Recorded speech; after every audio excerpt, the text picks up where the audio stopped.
almost at the edge of history when we go to 11,600 years ago. That's the date that Göbekli Tepe in Turkey is built. That, weirdly, is the date that Plato's Timaeus and Critias gives for the submergence of Atlantis. Archaeologists roll their eyes at any mention of Atlantis. Flat Earth for archaeologists.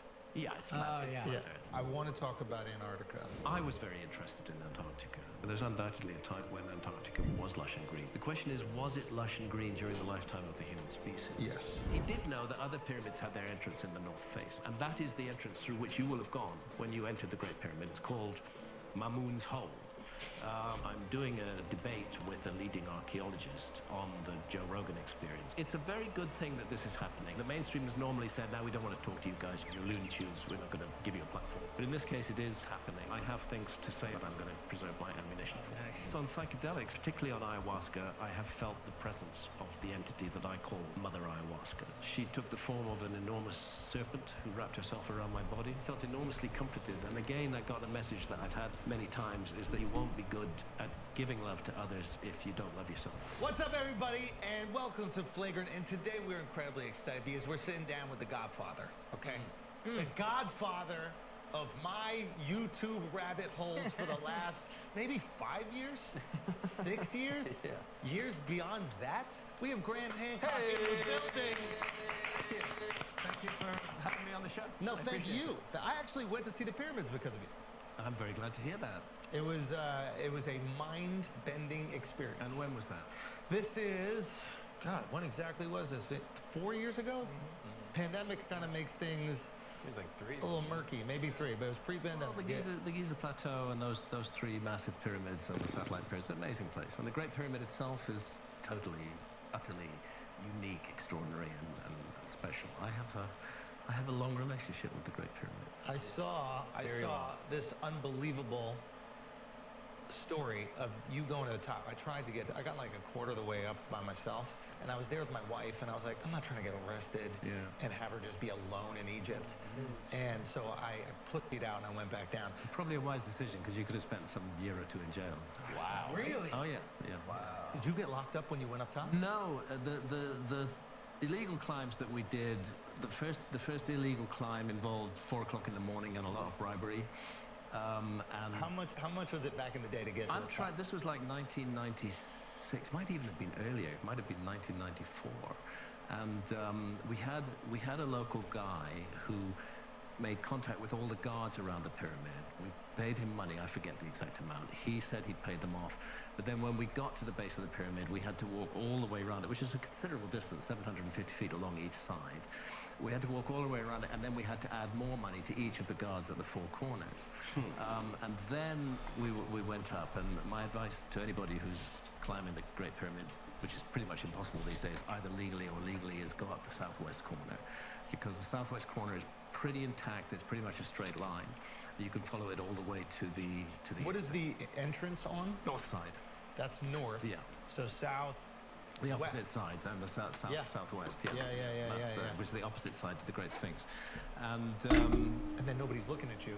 Well, it's good for that. They're all facing east to pray. But then after we were a few courses up, and another guard turned up with a shotgun. I don't think he would have reached us from that distance, but there were threats, and we had to promise to pay him more money. So he points the shotgun. Yeah, kind of. He's threatening you. Yeah, you guys go, we'll pay you, and he's like, okay, well, now you can. Basically, we did a deal that we'd pay him when we came down. And, did you? Yeah, we did. Yeah, okay. yeah. It's good to keep your promises. And then we climb. Do you remember how much you paid? I actually don't. But back in the day, I guess it was probably 1994.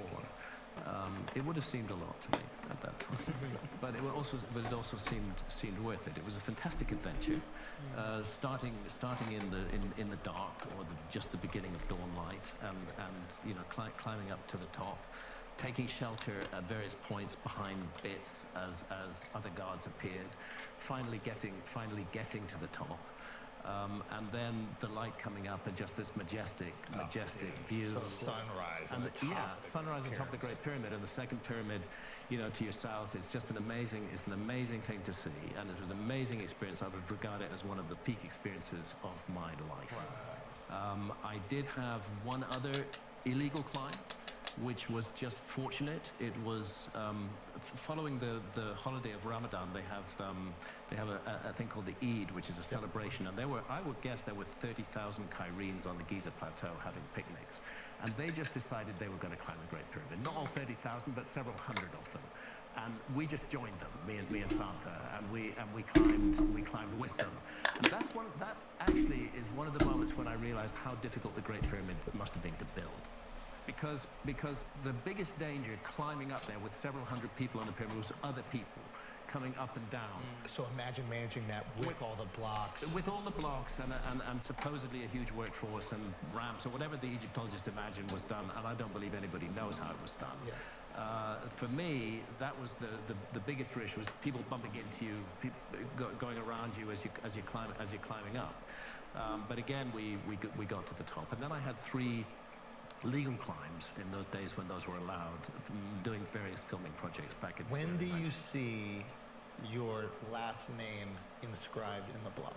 I think this is an incredible story. Yes, it is. I think it was on the 2nd or 3rd climb. I'm not absolutely sure. I think it may have been one of the legal type climbs because it was daylight and we were relaxed, as we were not when there were hundreds of other people up there with us. So I think it may have been one of the legal climbs. And there I did see, and it's on the south side of the Great Pyramid, the southeast side, overlooking the boat museum, which used to be there.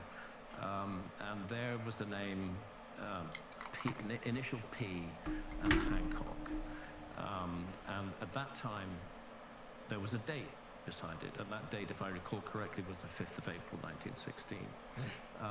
Oddly enough, 1916. Yeah. Now my granddad was a chaplain with British forces in Egypt in the First World War, so I had to consider the possibility that it could be him. He was called Philip Hancock. Oh, wow. But I couldn't absolutely guarantee that. And I was able to confirm it by finding my grandfather's diaries, which were little diaries about that high, tiny little writing in them. And on that date, there was a single line which said, "Climb Great Pyramid today."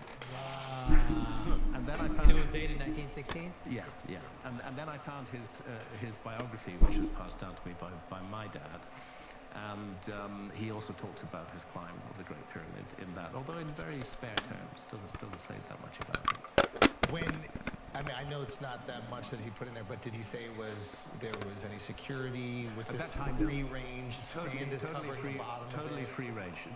And I think the sand was definitely cleared away at that time.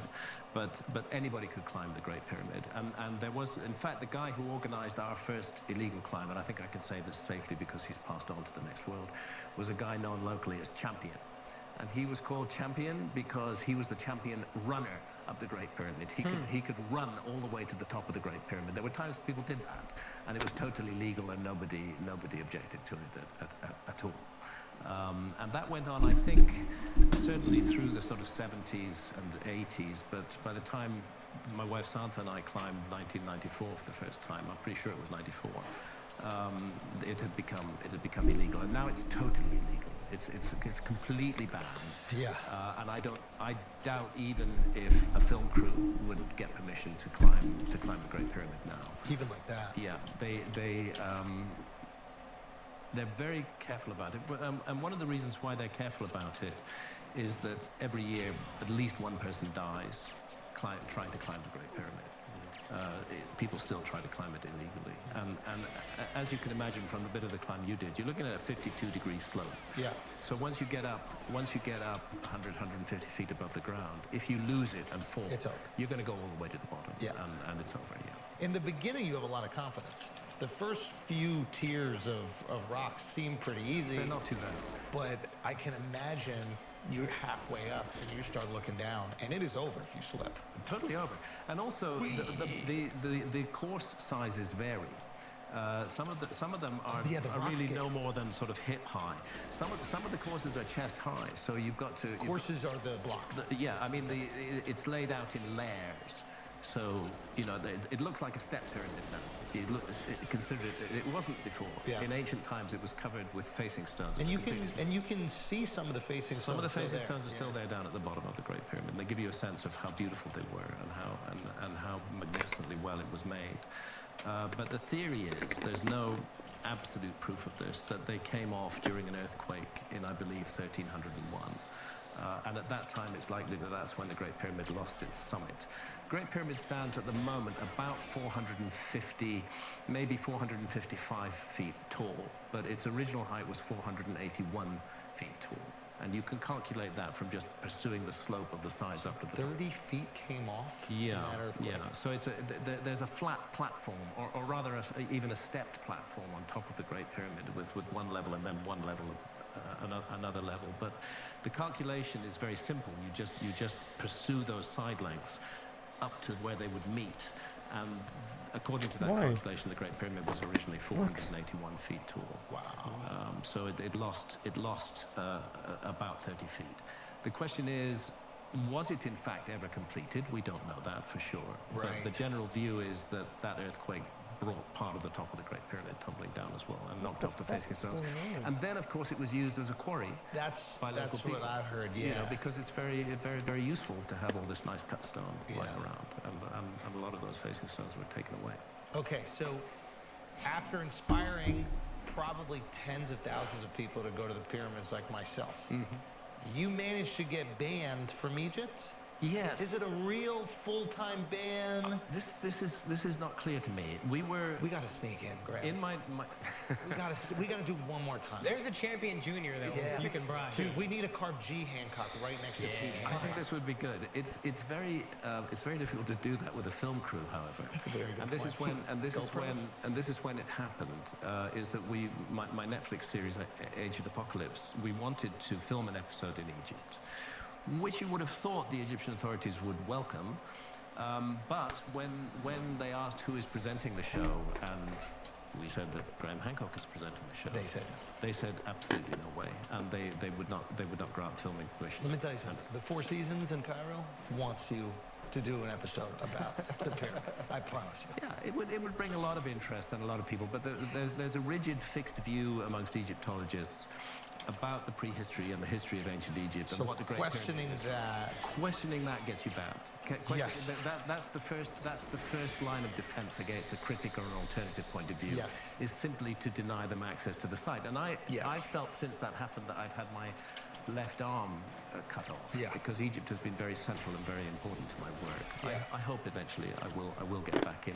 Could I go as a tourist? Maybe. Right. Maybe. Announcement. I'm coming to the motherland. Play the bagpipes, Miles. That's right. The Life Tour is coming to Glasgow. Okay? Scotland, we're showing up. We're also coming to Dublin. Ireland, we're showing up. And you know what? We are not going to leave the north of England out. Manchester, we are pulling up. Is it Man City or Man United? We're going to see who's in the crowd. And whoever shows up more, that's who I'm rooting for the rest of my existence. So make sure you make the right decision, red or blue, because that's who I'm rocking with afterwards. Okay, those tickets are up for pre-sale right now. Code is Andrew. Get them fast. TheAndrewSchultz.com. Can't wait to see you all. Also, thank you so much, everybody who sold out the Royal Albert Hall show in London. We did that in a few hours. That was unbelievable. Thank you so much. Cannot wait to do the show in that remarkable venue. TheAndrewSchultz.com for all the tickets. Go get them immediately before they're gone. Can't wait to see you all. Peace. Did the legal climbs, were they aware you had did the 2 illegal climbs previously? Yeah. Oh, and they still gave you permission? Yeah. Oh, yeah. wow. At that time, everything was much less sensitive. Everything was much less sensitive until 2015, when I had the beginnings of a public debate with who is regarded as the leading Egyptologist, Zahi Hawass. And unfortunately, in that debate, Zahi, it's actually on YouTube, bits of it, because there was a member of the audience present. Zahi massively lost his temper and stormed out. And then... So you won. Then I don't know, but the debate didn't happen. Then I gave a talk. He sat sulking outside. Then he came back, gave his talk. Then the audience asked questions. And again, bits of this were filmed. And one of the audience asked him if he knew about a site called Göbekli Tepe in Turkey, which is probably the most important archaeological site in the world at the moment. And Zahi said that he didn't know anything about it at all, and that was on camera. So unfortunately, the man is actually enormously knowledgeable about ancient Egypt, but unfortunately he came across looking not very good. And ever since then, my relationship with him, which had been okay until 2015, has been extremely negative. And when the Egyptian government are approached for filming permission, which these days is done through the Tourism and Antiquities Permission, when they're approached for filming permission, Zahi's the guy they go to and say, is it okay for these people to come in and film? So Gotcha. So if you have beef with him, then it's not going to happen. It's difficult. And I understand the defensiveness, because when you wrap your cultural identity around something or creating something as majestic as the pyramids, feeling as if that's like being ripped away from you can really make you feel as if your identity is being taken. Yeah, and to be clear, I would never wish to divorce the Great Pyramids from the ancient Egyptians. There are a lot of wrong ideas about what I think about this. Okay, please clarify, because I'm a little hazy on it. The clarification is this. It's complicated, all right? But inside the Great Pyramid, there are 4 very narrow shafts which point up at the sky. 2 of them point north and south from the so-called King's Chamber. I say so-called because no burial was ever found in it. Yeah. There was a sarcophagus found in it. It's still there, but they had to build the chamber around it. They couldn't bring it up in a funeral ceremony. It's too big to get through the corridor. So 2 shafts point north and south, and they do actually exit on the outside of the body of the pyramid. And back in the 19th century, explorers climbed up there. There they go. You're looking at the King's Chamber South, King's Chamber North. Why? And both of those, you could roll cannonballs down them from the outside, and they would turn up in the King's Chamber. But the shafts of the Queen's Chamber are more complicated. Until, I believe it was 1872, nobody knew they were there. The inner wall of the Queen's Chamber was completely smooth, but there was actually he was a Freemason called John Wayneman Dixon, who had explored the King's Chamber, and he figured, look, there's shafts in the King's Chamber, maybe there's shafts in the Queen's Chamber. And he went around knocking on the walls, and he found 2 hollow points, and he broke those through. You could do that in 1872. And lo and behold, they opened up into these 2 shafts, which go horizontally at first and then point up at the sky. They do not exit on the outside of the pyramid. They're very, very mysterious. The thing is that the angle of those shafts points to significant stars, 4 significant stars, in the period in which Egyptologists believe that the Great Pyramid was built. Archaeoastronomy, which is a universal language, one of them is the lowest of the 3 stars of Orion's belt. And the constellation of Orion was identified with the god Osiris. He was seen as the celestial image of the god Osiris. So having a shaft pointing at the belt of Orion or Osiris makes perfect sense. And others point at 2 of the 2 northern shafts point at 2 of the circumpolar stars. I forget exactly which ones now. And again, they point at them in the era when the pyramids were built, because the positions of stars in the sky change very slowly down the ages. So from an astronomical point of view, it would be absurd to disconnect the Great Pyramid entirely from the ancient Egyptians. But there's a problem. And that problem is the ground pattern of the 3 Great Pyramids and their relationship to, it's not an accident that Orion's belt has 3 stars, and that the Great Pyramids are 3, and that they are positioned on the ground, anybody can see it, in a pattern that looks very similar to Orion's belt. It's like a painter has got his easel in front of him and his canvas, and he's looking up at the sky, and he's painting on the canvas the 3 stars of Orion's belt, and then he lowers that canvas down to his feet, and that's what you have on the ground at Gyges. It's that perfect. It's that perfect, but it's only perfect 12,500 years ago, roughly 12,000. Let's say a round figure, 12,000 years ago. Yeah. These changes in the sky are actually caused by a motion of the Earth itself. It's a very slow motion. It's a cycle. It takes 25,920 years to complete. The pattern of the stars on the ground and the stars in the sky and the pyramids on the ground and their relationship to the Nile River and the Milky Way locks perfectly at 12,000. About 12,000 years ago, not on a single day, but over an epoch of about 1,000 years, and then it gradually shifts out, because this is a very, very slow change that takes place. So you have the ground saying, 12,500 years ago, and you have the shaft saying 4,500 years ago. So one might assume that those shafts were maybe carved out at a different time, potentially? Well, yes. The way I look at it is, I think the site was sacred more than 12,000 years ago. Right. I think ground platforms were created there. It's important to remember the Great Pyramid is already built around a natural hill. The first 30 feet inside the Great Pyramid is a natural mound, and there are traditions in ancient Egypt of the primeval mound. And if you enter the Great Pyramid, and you may or may not have been able to do that when you went there. I went out. Did you get down to the subterranean chamber? What? I think everything was. Oh no, we did. The subterranean was much bigger. Was it a very rough-hewn chamber, cut out of solid bedrock, or was it a built chamber? There's the built one that we saw. Is it called a sarcophagus? No. Yes, that's the King's Chamber. We went to the King's Chamber, but I believe that there was another one. I can't remember. You can see that on the screen there. You can see the subterranean chamber. You see the entrance in the north face. Yep. No, I don't think we went that far. And then we went to. Okay. Yeah. It's about 100 feet vertically beneath the base of the Great Pyramid. Wow. And it's about 600 feet beneath the apex of the Great Pyramid. Wow. And it's cut out of solid bedrock. And my view is, and it's only a theory, and I don't claim that I'm correct, it's just put this forward for thought, is that the original sacred site on the Giza Plateau was that natural primeval mound beneath which the ancients hewed out this enormous subterranean chamber, which is it looks like a rough, unfinished chamber, but it has curious acoustic effects. Which are in themselves very interesting. And then that people talk about. It's an amazing place to be, and actually you get a resonance. We tried an experiment with an opera singer up in the King's Chamber. You could hear her down in the subterranean chamber. Which is quite remarkable in itself. But I think that was the original sacred site. I think the ground platforms were put in position, and I think the ancient Egyptians finished off the job in a brilliant way.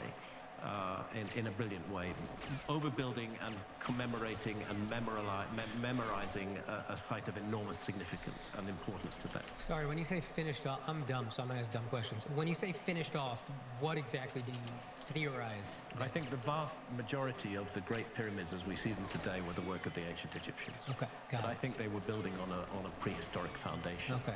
And it had been sacred for So your point is thousands not to take away from what ancient. You think they built most of it. You think we are just discounting that there might have been people here 12,500 years ago that also built something. Correct, because that runs against the archaeological mainstream, and this is where you get into issues of geology and the issue of the Great Sphinx. Because I think, again, it's just my theory. I don't claim I'm 100% right, and everybody's got to listen to me and tell the Egyptologists to go away. Just my view is that on the Giza Plateau were the three massive ground platforms of the three Great Pyramids, the subterranean chamber beneath what is now the Great Pyramid, the megalithic temples, the so-called Valley Temple and the Sphinx Temple right beside the Sphinx, and the so-called mortuary temples. These are all megalithic that stand beside the Great Pyramids. Those are the three little ones that are next to them? Those are the so-called satellite pyramids. Okay. But there are megalithic temples. When I say megalithic, you're looking at structures where the largest single block I hate this fucking game. Gigantic, like this stupid gigantic blocks of stone. But of particular interest, right in front of the Great Sphinx is an almost completely ruined one, and then just to the south of the Great Sphinx is a rather intact one called the Valley Temple. And this temple bears evidence of being built in two stages. Because when you look at it, you see that its core is made of limestone, enormous limestone blocks in the range of 50 to 100 tons each, maybe more. You can bring this up, Mike? In the one on the left, you can see the limestone blocks up at the top. That's the original structure. And I and my colleagues, and particularly Professor Robert Schock from Boston University, who is a geologist, are of the view that the ancient Egyptians renovated a far more ancient limestone temple. So you can see the weathering on the limestone temple, and then you can see the granite blocks that were added by the ancient Egyptians. And the puzzle of those blocks is that they are carefully cut to fit around the weathering in the limestone core blocks. So they were respecting those limestone core blocks. They weren't demolishing them. It would be easy just to cut them flat, if you're going to do this, but no, they didn't. They carefully cut each granite block so it would fit around the weathering pattern. We'd only do that if you thought that a place was sacred. You enough to felt it not was touch special, and you were trying to preserve it. Likewise, the Sphinx. Again, I need to pay tribute to others. I need to pay tribute to John Anthony West, who was an independent Egyptologist, brilliant man, dear friend Rest of mine. in peace, right? Passed away in 2018. He used to call academics quackademics. He was a master of vitriol. And he was the first to draw attention to the possibility that the Great Sphinx may also be a multi-phase monument, not just a monument built in the 4th dynasty, 2500 BC or whatever. He pointed out that there seemed to be very strange erosion patterns. They're harder to see on the fissures. There might be on the walls, but on the surrounding trench, they're much easier to see. And then he brought Professor Robert Schoch from Boston University, who is a geologist, and Schoch agreed that what we're looking at here in the fissures around the side of the Great Sphinx, and to some extent on the body of the Sphinx, is what's called precipitation-induced weathering. It's not a flood. It's weathering that's caused by exposure to a very long period of heavy rainfall. Correct. And then you have to get into paleoclimatology. When did it rain on the Giza Plateau enough to cause this level of exposure and weathering? You can see the outer trench. The Great Sphinx is cut out of solid bedrock. They created a trench around its body, and the core body was left in place. No, what am I bumping on? Like, what? Plus years. It was originally in the form entirely of a lion with a massive leonine head. But then, by the time that the dynastic period of ancient Egypt came along, the Great Sphinx was very damaged, particularly its head, jutting up above the plateau. And we suggest that at that time, the head of the Great Sphinx was recarved into a human head wearing a classic Nemes headdress of an ancient Egyptian pharaoh. Can you bring up quickly the Sphinx that is covered up to its neck in sand? So this is what the ancient Egyptians probably were looking at, yeah, right? they were looking at a monument cover, like that. I mean, this is there's many times during its history when that's all there was. You know, that was the bit that got damaged, and we think back 4,500 years ago, 2,500 BC, it was like that then too, but it was a lion head, and it was very damaged. And they felt they're going to recarve it into a human head, and it is out of proportion with the rest of the body. Which again does give credit to the Egyptians. I'm just trying to cozy you up to the Egyptian government here. we want you back in. Also, the Hebrews are okay with this. I think the ancient Egyptians massively venerated this site from the beginning. It was the place of the beginning. It was the place of the first time. A time that they called Tepi. And I think their project was to honor and memorialize it. And then this is where we get into spooky areas which the Egyptologists don't like, which is I'm suggesting that a body of knowledge was carried down within ancient Egyptian culture, and that a certain moment came when it was decided to turn the Giza Plateau back on again, and that body of knowledge was manifested in the construction of the Great Pyramids. It's very peculiar that the quality of workmanship on the Great Pyramid, and indeed on the other two pyramids of Giza, is extremely high.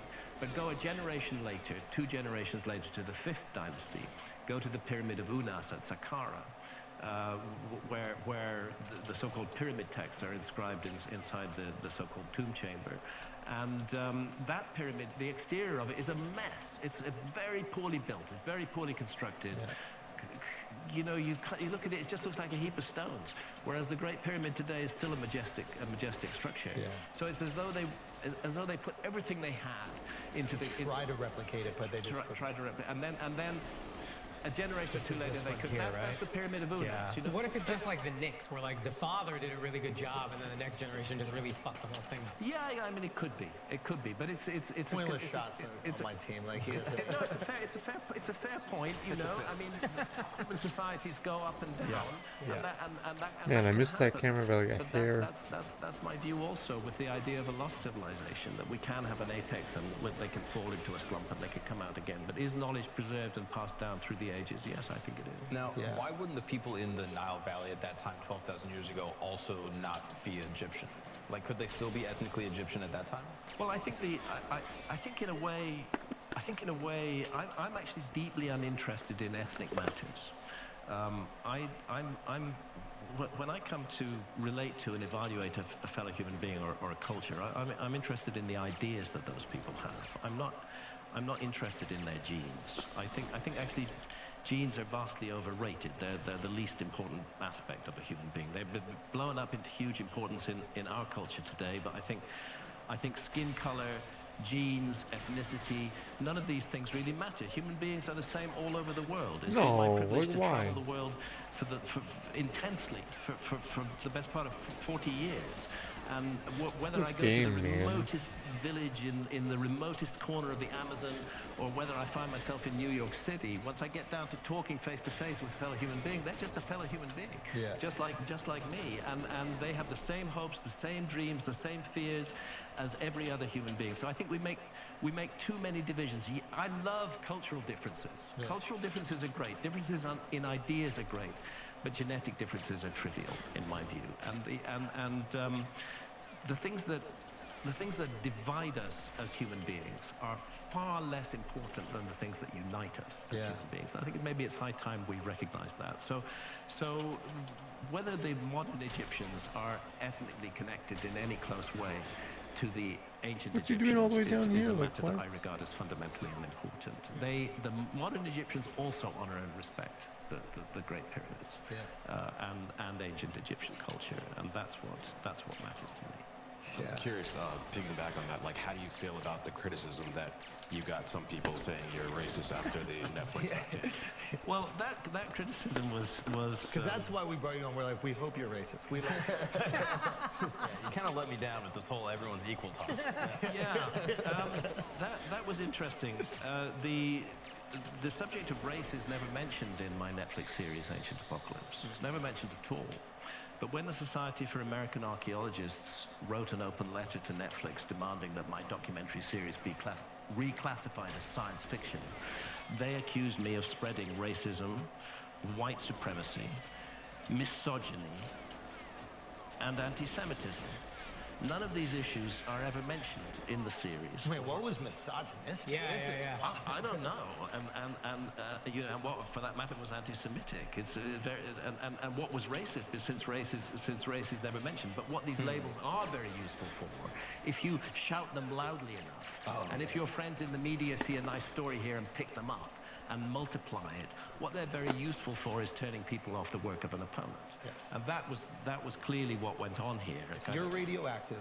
I don't even have to debate you because you're radioactive. That's right. Yes. That's right. That's fundamentally what went on. Yeah. Now, what is the reason for what was the possible? They had no justification for any of the others, but what was the reason for saying that I was spreading racism and white supremacy? It's because in a number of my earlier books, I reported indigenous myths and traditions, particularly from South America and from Mexico, which in some cases referred to a white-skinned, bearded stranger and his companions who came after a time of darkness, after a great cataclysm, bringing knowledge and teaching knowledge to the inhabitants of the country. Now, that is not me saying that, that is indigenous traditions. The view of archaeologists today is that many of those traditions were simply made up by the Spanish conquistadors. I don't think that's true. There are many other archaeologists who don't agree with that and think that they are true and genuine indigenous traditions and should be rightly reported as such. Whether we're referring to Quetzalcoatl in Mexico or to Viracocha in the Andes. These traditions, it's a pan-American myth, and they're not only found in the Americas but all over the world. They don't always refer to a person as white-skinned. You know, the emphasis that's put on skin color today is really recent in human history. It's a few hundred years old. Did the issue of white skin or black skin carry the same resonance 12,000 years ago that it carries today? I somehow doubt it. I doubt it very much. I don't see why it should, because the abuses of human rights that were carried out in the name of color are recent developments. They're not ancient developments, you know. And recent in the scale of human history. Recent in the scale of human history. Let's say the last 500 or 600 years, something like that. They weren't really there. They weren't really there before that. But it's a huge distraction from the major issue. They also refer to these individuals as being bearded. They often referred to there being 7 of them. In ancient Mesopotamia, they're called the 7 sages. In ancient Egypt, at the Temple of Horus at Edfu, they are also referred to as the 7 sages. In ancient India, it's Manu and the 7 sages who appear after the flood, trying to restore the knowledge that was lost during the time of the flood. These are indigenous traditions. Same story, different parts of the world. Same story, different parts of the world. That's one of the things that interests me about it. Like this what game, interests bro. me about it least of all Like this is the game, issue of dude. skin color. What interests Like, me about it come most on. of all is the issue that there seems to be a memory of a cataclysm after which a group of people tried to preserve knowledge from Is this before the the Snow White myth? I'm not sure. She falls asleep, the 7 dwarfs, or the 7 sages, they come wake her up with the wisdom of a guy should make out with you when you're passed out. I need to reread the Snow White. Okay.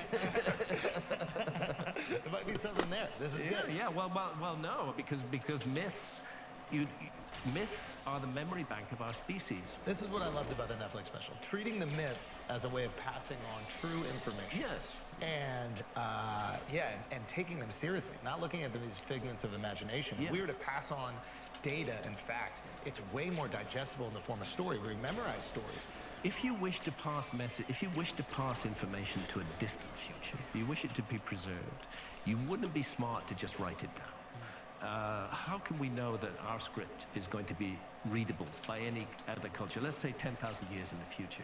Will anybody be able to read the English language? Who knows? I have no idea. It's fragile.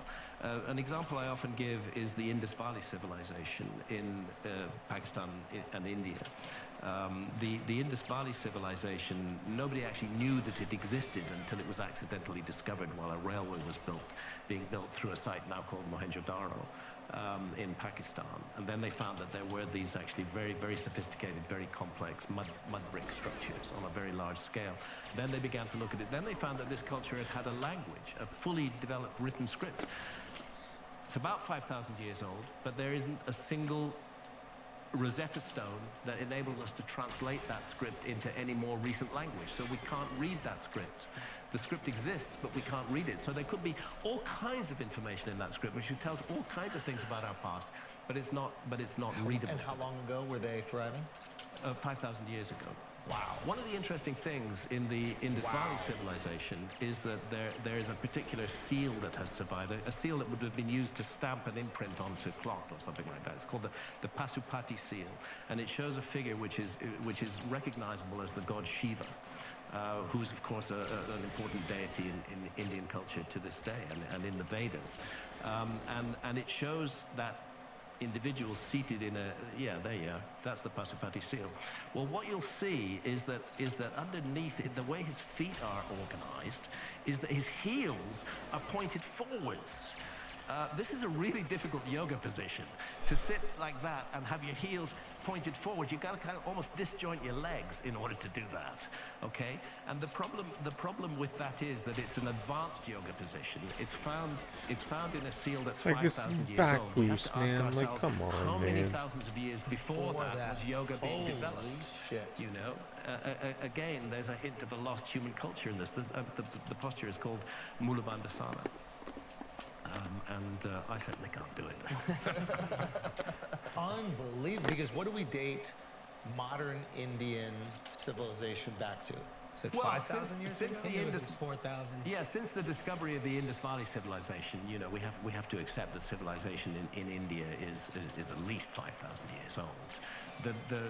The largely and correctly discredited notion of an Aryan invasion of India needs to be abandoned as well. Yes, there were multiple cultures moving back and forwards, but Indian culture is extremely ancient. 5,000 years.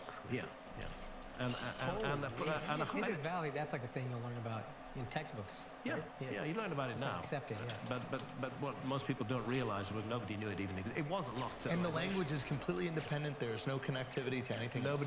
Nobody can connect it to anything. We don't know what it was. There's some suggestion that it may have been Dravidian peoples, the peoples who are now found primarily in southern India, the Tamils. Okay, yeah. As a matter of fact, my wife is Tamil. Gotcha. And that's been very helpful to us when we've been researching in southern India. We did a lot of diving in southern. My wife is a photographer and a diver, as I am, and we did a lot of diving in southern India. So it was great to be able to talk, for her to be able to talk in their own language to Tamil fishermen and Tamil divers, and see if they'd seen any weird stuff underwater, which they certainly had. And they took us to diving on structures that are a fully formed city off the town of Mahabalipuram. Now, you speak about this in the documentary, but I think this is really important to understand as well, that most of human civilization has been organized around water, right? Close proximity to water, obviously you can fish, travel, etc. And as the water levels change, some of those ancient cities could be completely covered. Yes. You've recovered some of these, you've seen. This is one of the things that I think is missing from our understanding of the past. It amused me, but also irritated me, that in that open letter to Netflix, the Society for American Archaeologists claimed that they could absolutely for certain be sure that there was no lost civilization during the Ice Age. They knew it was a fact, and if there had been any civilization, they would have found it, and they would have published it. Right. Well, how do they know that there was no lost civilization then? Because it's really important to understand that archaeology is often driven by accidental finds. A lot of archaeology, particularly in the industrialized countries, is the result of somebody building. There's a huge building project going on. Maybe a housing estate is going to be built. Maybe a road is going to be built. Maybe a railway is going to be built.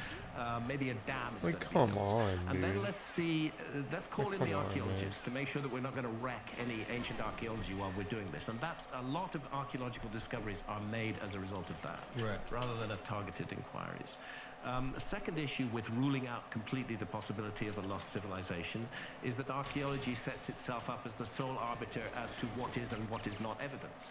So I and my colleagues argue that we should consider the possibility of a much older Great Sphinx, as we've just been discussing, on the basis of its geology. I'm just going to add a more complicated point. It's not only the geology. The Great Sphinx points perfectly due east. The sun rises perfectly due east on the spring equinox. If you go to the Gyges Plateau or anywhere else in the world on the northern hemisphere, on the summer solstice, you're going to see the sun rising far to the north of east. Go there on the winter solstice, you're going to see it far to the south of east. But on the spring equinox, it rises perfectly due east, directly in line with the gaze of the Sphinx. The Sphinx is looking at where the sun rises at dawn on the 21st of March in our calendar.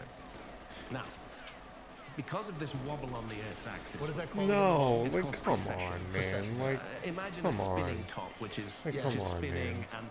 and is doing Like, and it's come kind on. of doing this. Yeah.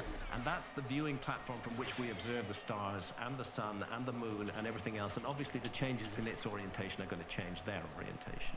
And that's why we get the astrological ages. Again, mainstream science sneers at these things, but it is a simple astronomical fact that there are 12 constellations that lie along the path of the sun, which is called the ecliptic, and they are the constellations of the zodiac.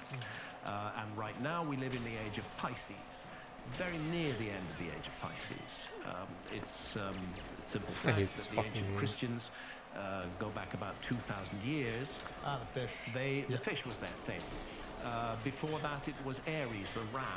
Ancient Egyptian symbolism at that time was very much focused on rams. Go back before that, it's the age of Taurus, roughly the Pyramid Age. That's why if you were building a huge 270-foot-long rock-hewn monument in the Pyramid Age, you'd be more likely to make it in the form of a bull than in the form of a lion. Yeah. Of a lion. Oh, because there is a time when you go back, guess when, about 12,000 years, that you find it's the constellation of Leo that is How rising did I not hit behind him the sun. there? That's the Like, age what? of Leo. Just as we live in the age of Pisces, that was the age of Leo. And there was a time when that monument would have looked directly at the place where the sun rises first. It would have seen its own celestial counterpart, the constellation of Leo, sitting on the horizon, and then the sun rising beneath it. So to us, this, and I speak of myself, Robert Boval, Robert Schoch, John Anthony West, and a few others, we think it makes more sense. Take the geology, take the astronomy. This monument has its origins 12,000 years ago. But Egyptologists say, no, we know the Sphinx was built 4,500 years ago.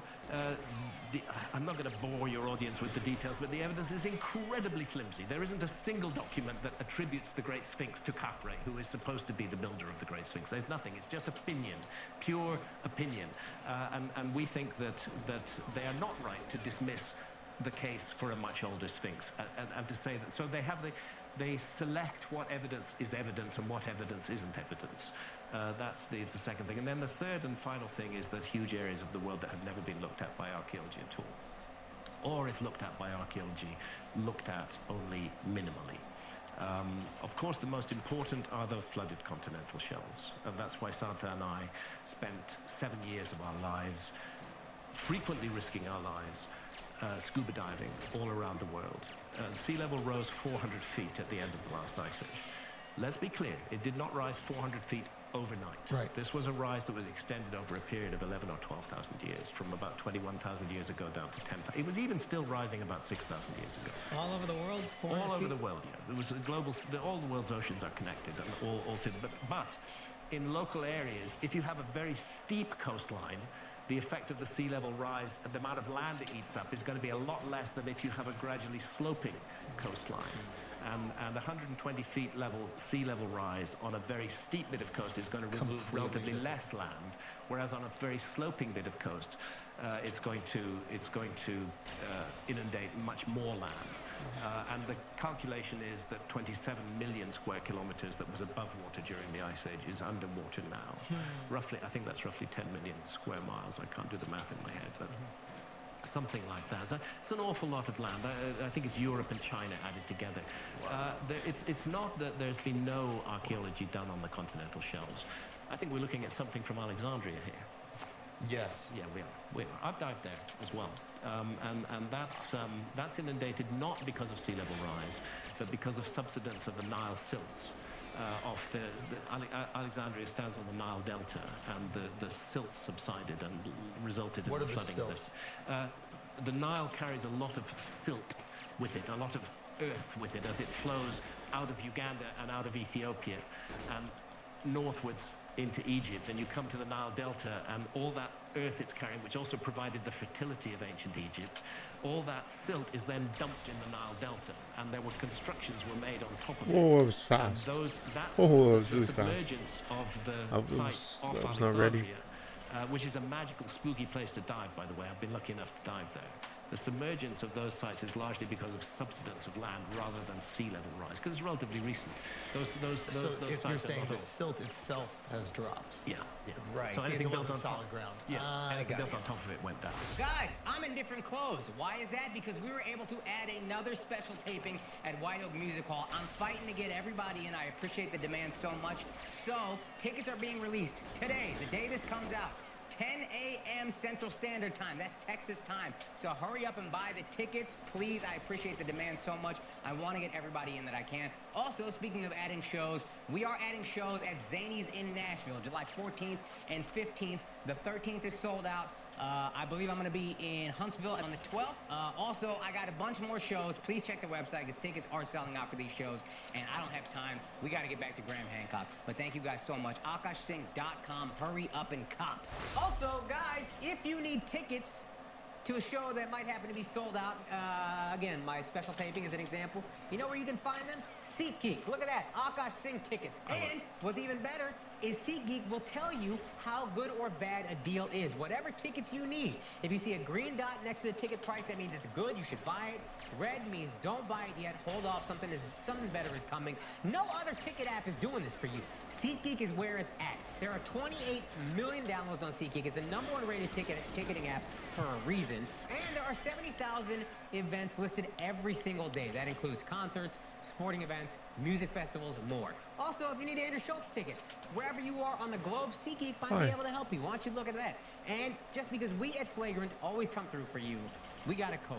Use Flagrant for $20 off tickets at SeatGeek. Again, that's $20 off your first purchase with the promo code Flagrant. Make sure you do that right now. Just download the SeatGeek app on your phone, buy your first tickets, use your promo code Flagrant, you get $20 off. Now let's get back to the show. Why is it a spooky place to die? Well, because you're coming across statues underwater, you're coming across columns underwater. The visibility is not perfect. It's a little bit kind of weird, and it's just magical in diving on an underwater city. But I cannot claim, and I do not claim that city is 12,000 years old. No, it's Peace. not. It's I do not claim peace. that in connection with a giant stone circle called of Akajima in the Kerama Islands in Japan. Which is 30 meters under sea level, where there has been no land subsidence, where you can calculate that it's been underwater for 12,000 years. I do absolutely claim that in terms of the enormous structures that lie off the coast of Mahabalipuram, Such a scam. in Tamil Nadu. That was such a Southeast fucking India. scam. That was a big scam. A little further south, there's a huge U-shaped structure underwater there. That Santa and I dived on with a team from the National Institute of Oceanography. No, I didn't take it. Yo, True to Faith, what's up, man? No, I didn't take it, dude. You have to look at all the conditions that have led Didn't to take the photo. and in some cases, it's very What's up, clear man? that they've been underwater for a very, very, very long time indeed. Whatever. I don't think it's pace even though. Which we featured in Ancient Apocalypse. Wait, when you went to Malta, did you go? It might Malta's be. the one that's divided. There's like an active civil war going on. Yeah. No. And it was 25, yeah.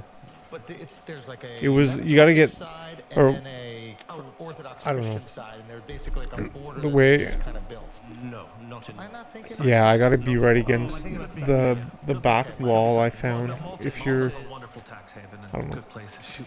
Malta's a piece. I find if I'm in like the front wall, the left wall, But Malta used to be joined to Sicily during the Ice Age. it doesn't Malta wasn't work an as island, it was well. part of the mainland. Yeah.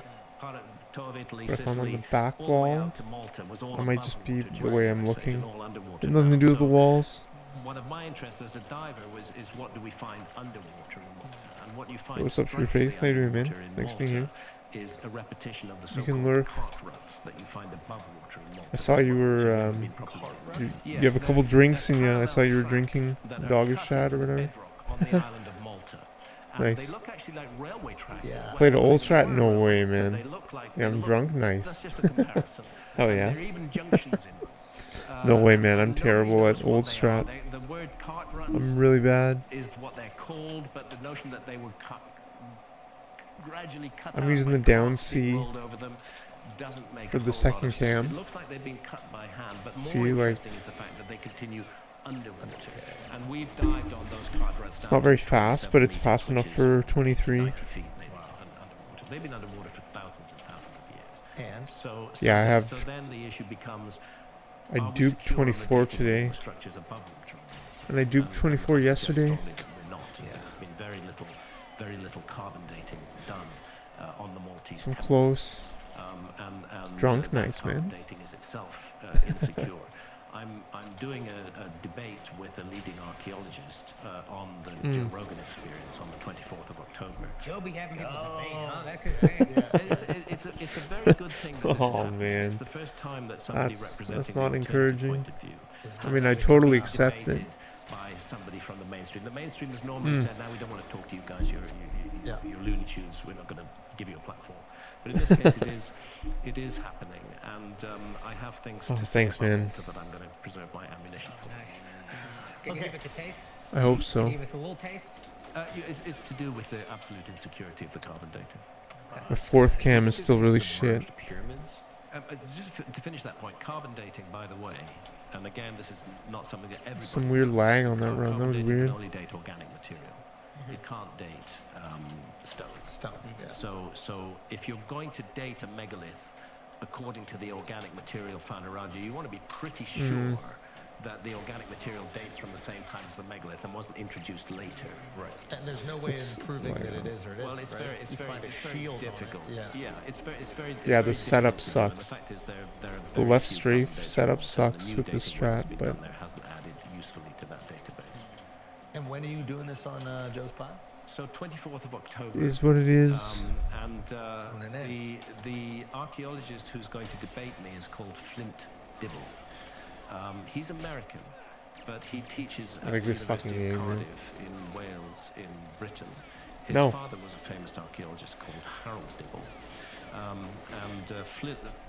Flint has been very My, pointed and my setup aggressive has to in be his better attacks on too. me following the I'm Netflix going show, way which he too. has I'm just every right to. traveling too far in the big I room. had wanted to debate another archaeologist who's called John Hoops, from the University of Kansas, because he has been by far the most obnoxious in leveling these ad hominem attacks against me, and straw men attacks. Like this is, if I get, see, I gotta get boosted through the door for this to be really paced. But if you say Like it it's enough, like, I don't think it's, it begins to have an effect. And I would have liked to have maybe that boost. called Wow, John I missed Hoops the to door. account, and invited him to debate me, but unfortunately he backed out and he wouldn't Oh man. do it. Flint Dibble, and this is genuine, Flint Dibble has had some health issues. I won't go into the details. And we've not been certain until very recently whether he will be able to make it.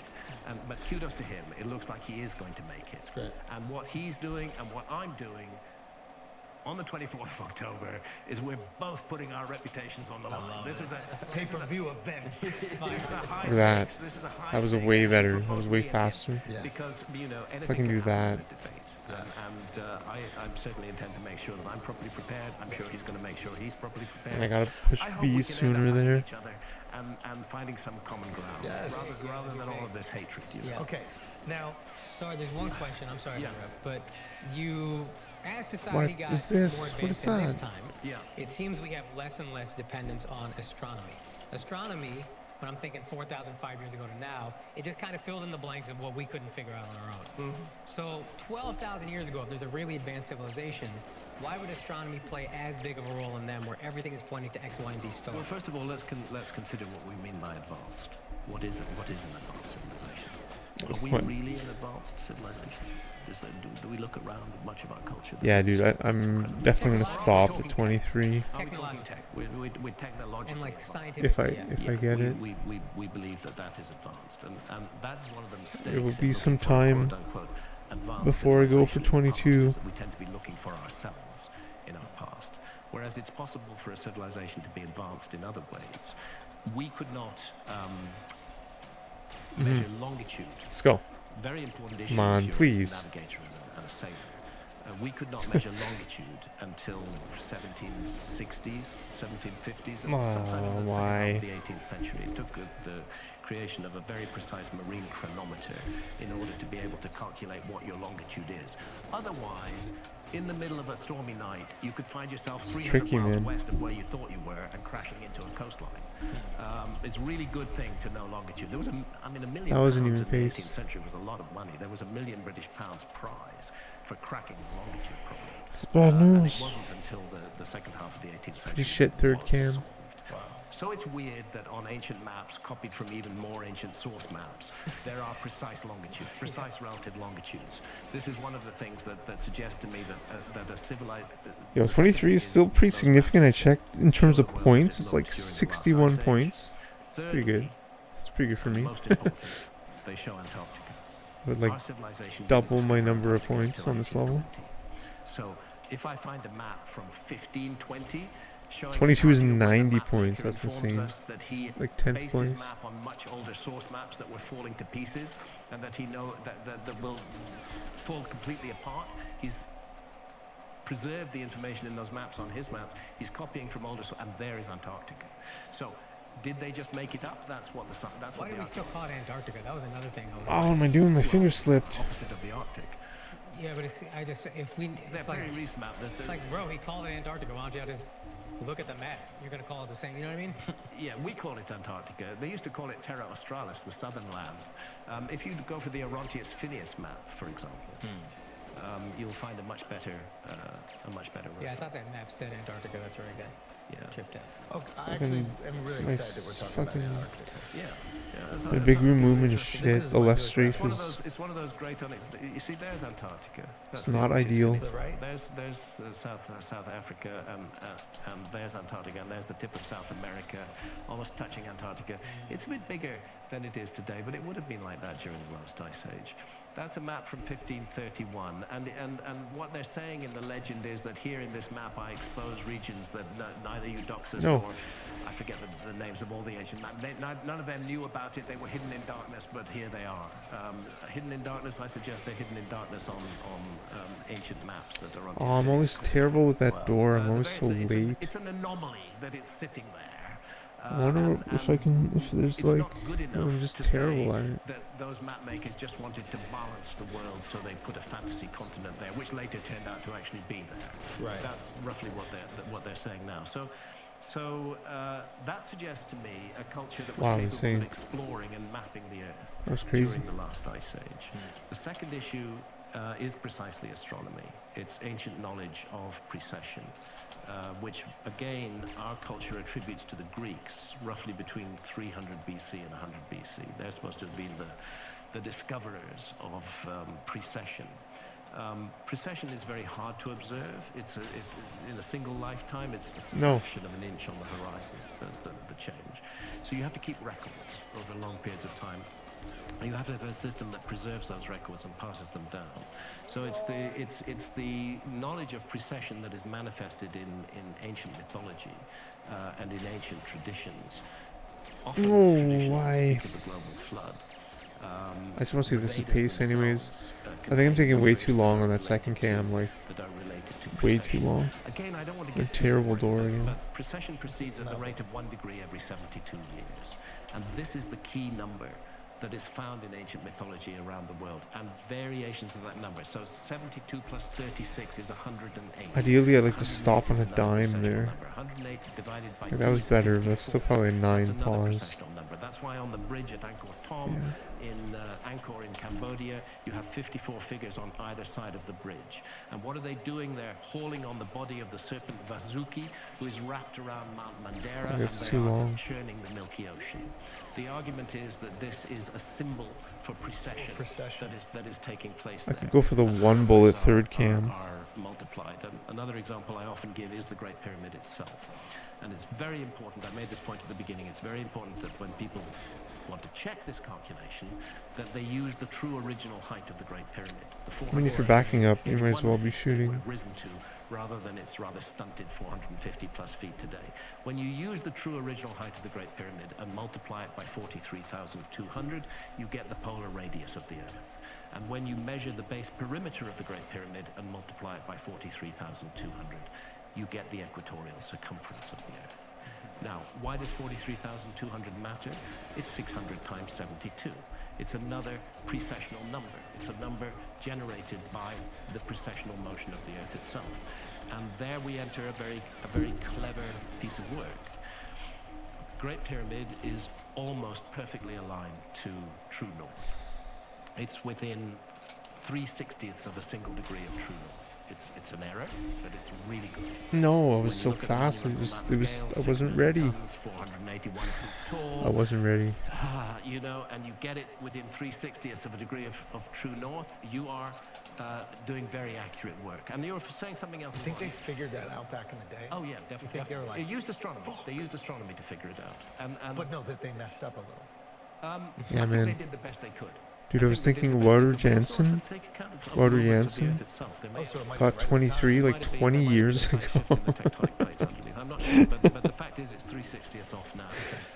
That's What it insane. does tell us, apart from the level of accuracy, is that when they made that monument, they wanted to lock it in to the key cardinal directions. It's perfectly true north, perfectly true south, perfectly true east, perfectly true west. I'm not even within there yet. 3/60ths of a single degree. Then the cardinal directions of this planet mattered to them. They were speaking to the Earth with that monument. Secondly, it's located on latitude 30 degrees north, give or take a few seconds of arc. And latitude 30 degrees north. I just gotta is piece it 1/3 together, way man. Between the equator and the North Pole. I'm getting more So consistent that's though. not an insignificant latitude. Consistency It's is a up. significant latitude. It seems like the Which is monument really is good. speaking to the Earth, and then we find that it encodes the dimensions of the Earth But I'm not on fast. a scale provided by a key motion of the Earth itself, namely the Earth's precession, operating at the rate of 1 degree every 72 years. Multiply that by 600, you get 43,200. That's the scale the pyramid is built on, 1 to 43,200. So it's a monument that speaks to the Earth, that is aligned to the cardinal directions of the Earth, and that encodes the dimensions of the Earth on a scale defined by the Earth itself. And nobody would object to this at all. Nobody that I know of, once they get the measurements right and realize that they're not dealing with a 450-foot tall monument, but a 481-foot tall monument, nobody I don't think I've ever disputes that. hit it with the PP7 the fourth which is cam. used to calculate diameter. I haven't really and tried that much, circumference of a but circle is built into the Great Pyramid. This is broadly accepted by Egyptologists. It's just that they regard it as a coincidence. And your theory is also that the ancient Egyptians did this, right? Because you said they did most of the work. Yeah, So, yeah, I think they did. I think it was finished off. You define the very moment you start building that 52-degree slope into all the sides, you're defining what the apex is going to be. Right. That's way too far, man. And what was their daily Way too rituals far. for the pyramids of Giza that you theorize? Well, actually, nobody has any idea. The Great Pyramid was sealed. It was a sealed monument. like that's way better. So in roughly 900 I missed it though. AD, forgive me if I don't give you the exact date, give or take 50 What? years, the Caliph al-Mamun, who was running Egypt at the time, wanted to get inside the Great Pyramid. This is 400 years before the earthquake. The facing stones are still in place. He could not find the true entrance to the Great Pyramid. It turned out that it could have been found. According to accounts, there was some sort of almost like a button that you pressed, and the doorway would slide, the facing stones would slide away, and you could find the true entrance. But he couldn't find that. So, but he did know that other pyramids had their entrance in the north face, other older pyramids, like the Pyramid of Unas. He knew they had their entrance in the north face. So he started hacking away at the north face of the Great Pyramid. And that is the entrance through which you will have gone when you entered the Great Pyramid. It's called Mamun's Hole. He and his team hacked it out with sledgehammers and chisels, and they broke their way in to the north face. And then as they were doing so, they heard a block falling in a hollow space. No. And then they knew they were onto something. That block that fell, caused by the vibrations that they had caused, must have been in some kind of passageway or chamber. So they headed towards that sound, and that's where they found the original passageway system of the Great Pyramid, which after you've gone through Mamun's Hole, gone around a little corner where it's all cut out of the rock, and then you find yourself going up into first of all, the ascending corridor, and then the Grand Gallery, which is a most majestic structure. They found the original entrance system in that way, and now the Even the original back entrance boost, is let's open, see. but it's not used by tourists who enter the Great Pyramid. Okay, Wow. I want to talk about Antarctica. Because I think this is going to be the new obsession. I feel like it's trending super high. Who knows No if photo, there's though. any truth to it, but a friend of ours, who will remain nameless, went there. Yeah. Got to go on a cool experience, trip, etc. And he said a couple interesting things. He said the mountains looked eerily pointy and four-sided. He said way more mountainous than he thought it would be. I think the illusion, maybe from looking at maps and watching penguins, is By the way, you just can this see flat. mountains. You can see mountains on the Orontius Phineas map version. Oh, is that what the No. little etchings Around the are? edges there. Interesting. Those are mountains. Now, he also said this. He said a couple things. He said there is a pact with every country that has a slice of it that they will not dig or remove any minerals from Antarctica. And he even said that a scientist was there, said to them, World War III will not start until one of these countries breaks that pact. They are clearly protecting or preserving something that may or may not be under, I believe it's 3 miles, Mark was saying earlier, at its thickest of ice.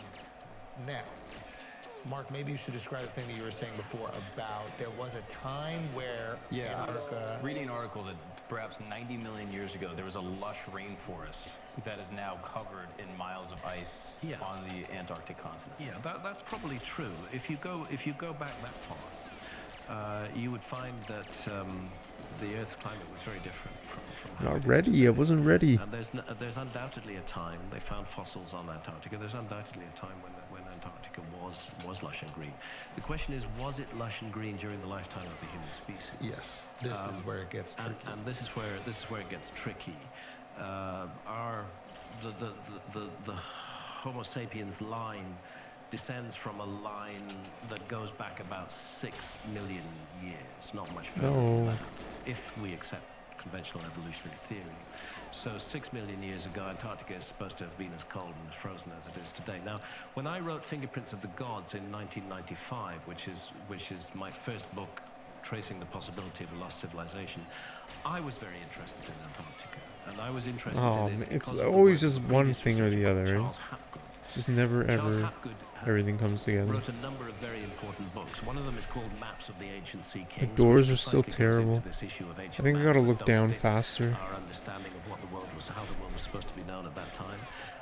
And another is called the Path Like I of the gotta Pole. shoot and then And he slam my stick proposed a down. phenomenon that he called Earth crust Down? displacement, whereby from Up? time to time the entire outer crust of the Earth, like the skin of an orange, might shift, leaving the core of the Earth Up. in place, that it could shift like. So if you imagine a very loose orange skin, the fruit is inside, it's staying in place, but you're shifting the skin around it. Well, obviously then, if that happens, Antarctica could have been in warmer latitudes and could have been shifted into colder latitudes. And how often does this happen? Well, does it happen at all is the first question. I mean, of all the theories I've looked at and supported, this is the one that I've come in for the most criticism for.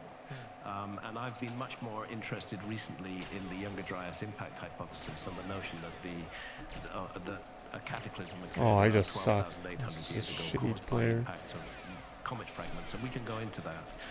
But when I wrote Fingerprints of the Gods, although I was interested in comets, I was more interested in It's Earth like crust 3 back boosts.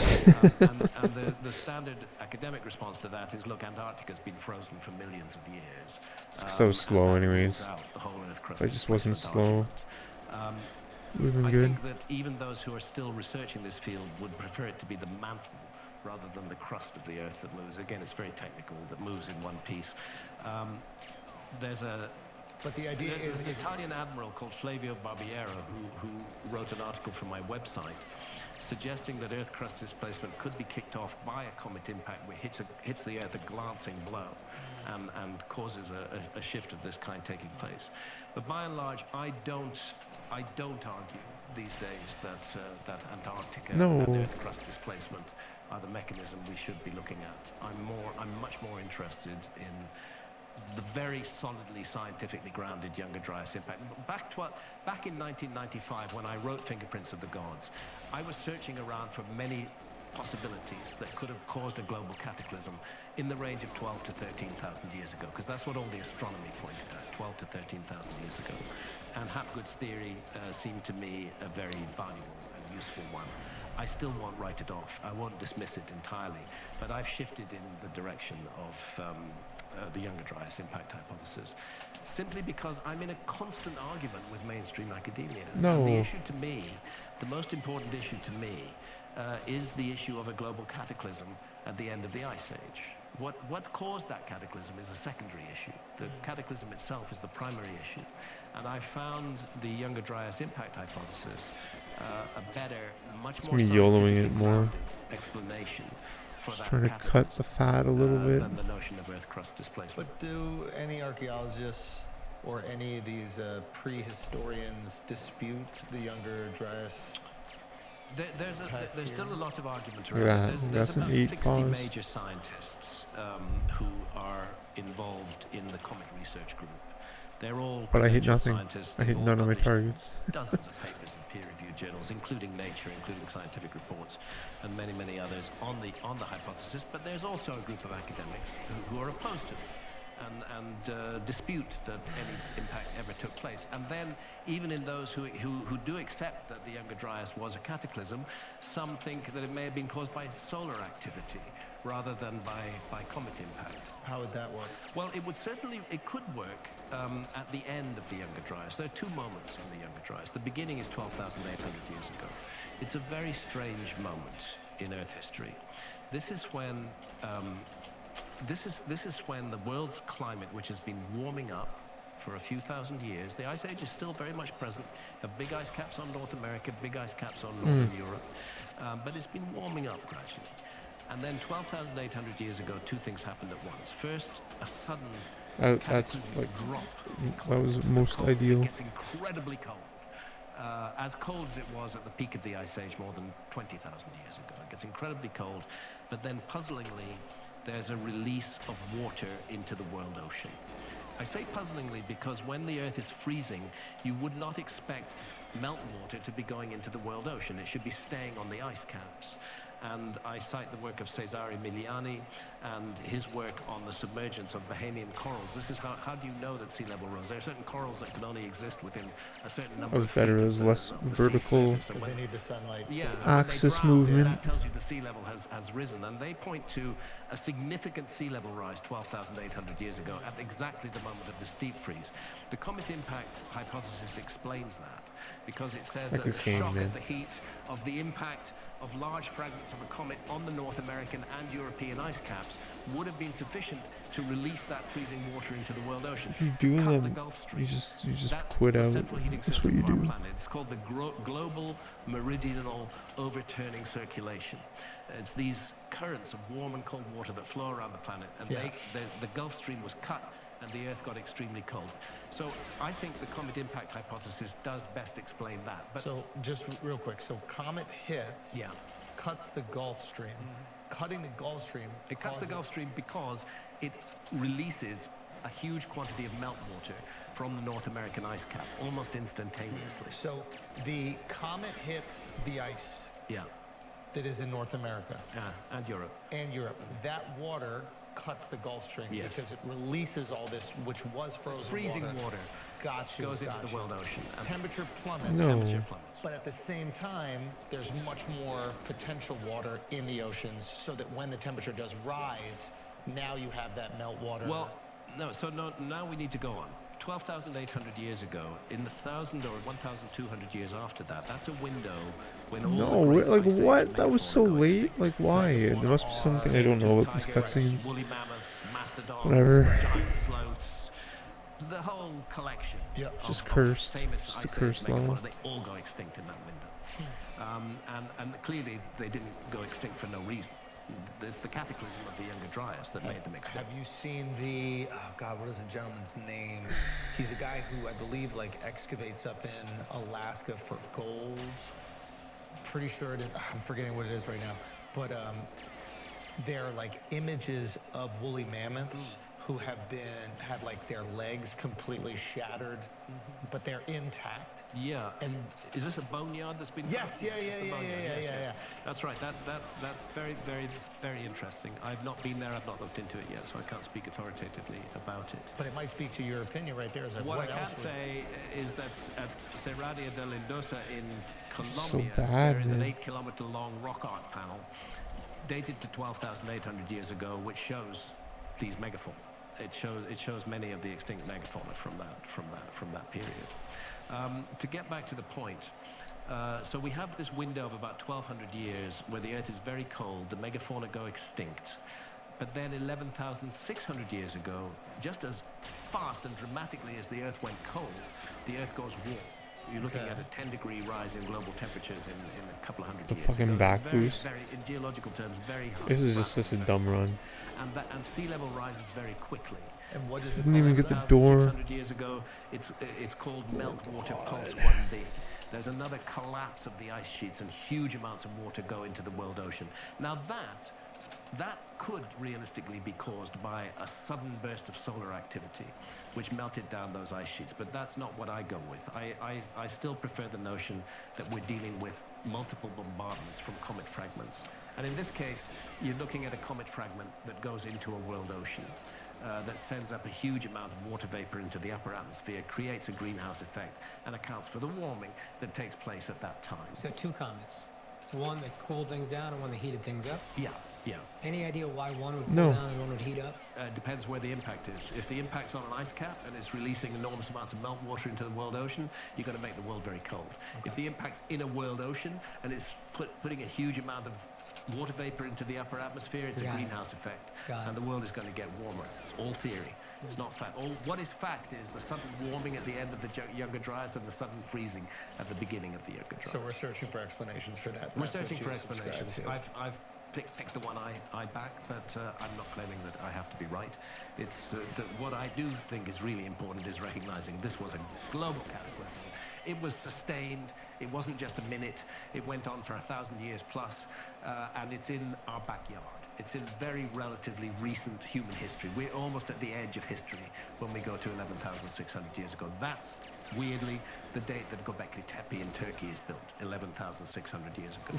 That, weirdly, is the date that Plato's Timaeus and Critias gives for the submergence of Atlantis, 11,600 years ago, before our time. So what's happening to humanity in this 1,200-year window? I need to be clear about that. Okay, because archaeologists roll their eyes at any mention of Atlantis. If you even say the word Atlantis, you're automatically regarded as a member of the lunatic fringe. Okay. And if you've even said that word, all your work, all the 30 years of work you've done, the 1,000 dives that you've done on continental shelves all around the world, all of those can be written off simply because you said the word Atlantis. It's flat Earth for archaeologists. Yeah, it's flat. It's flat Earth. Gotcha. And they detest the use Now of it. tell us why the Earth is flat. Well, that's one theory I definitely don't buy into. No. Give us the Atlantis theory. So the story of Atlantis comes down to us from Plato. It's expressed in two dialogues, the Timaeus and the Critias. Okay. Plato was writing at around 300 BC. Does it come from his uncle? Yeah, it's arguably from a member of his family line, who was the Greek lawmaker Solon. Solon, yeah. Who did make a famous and documented visit to Egypt around the year 600 BC. And he was told in Egypt. And he was at the Temple of Neith at Sais in the Delta. And there are these inscriptions on the walls. That temple no longer exists. It's a ruin in the Delta now. There are these writings on the walls. And he asks a priest, what do the writings say? And the priest spoke Greek and ancient Egyptian. And he told Solon what the writings say. That there was this great civilization, that it was destroyed in an enormous flood. Plato, or Solon, refers to it as Atlantis. Atlantis is not an ancient Egyptian word. It looks like some attempt to translate into a meaningful Greek phrase what was originally an ancient Egyptian phrase. And that ancient Egyptian phrase, I can tell you pretty much for sure, was the homeland of the primeval ones. And I'll tell you why in a minute. But the point is that then Solon asks, when did this happen? And the priests say, they're very relaxed about it. They say, 9,000 years ago. So immediately we have a date that we can put to our calendar. 600 BC, he makes the visit. 9,000 years before that, that's 9,600 BC. Give or take 23 years, that is 11,600 years ago. That's when Göbekli Tepe is built. That's when Meltwater Pulse 1b begins to flood the world oceans. And again, my critics will niggle away at the edges of this and say, well, Meltwater Pulse 1b unfolded over 300 or 400 years. If you average it out, it wasn't that much in any one year. But who says it happened at average rates? Who says there wasn't a big rise and then a smaller rise? You know, these things are very annoying. But the bottom line is 9,000 years before Solon is 9,600 BC. Like, come on, dude. That's Göbekli Tepe's date. And then secondly, the Temple of Horus at Edfu in Upper Egypt is very important. There's been, I worked with a partial translation. Edfu's in Upper Egypt. It's sort of halfway to Aswan. In southern Egypt, it's kind of middle.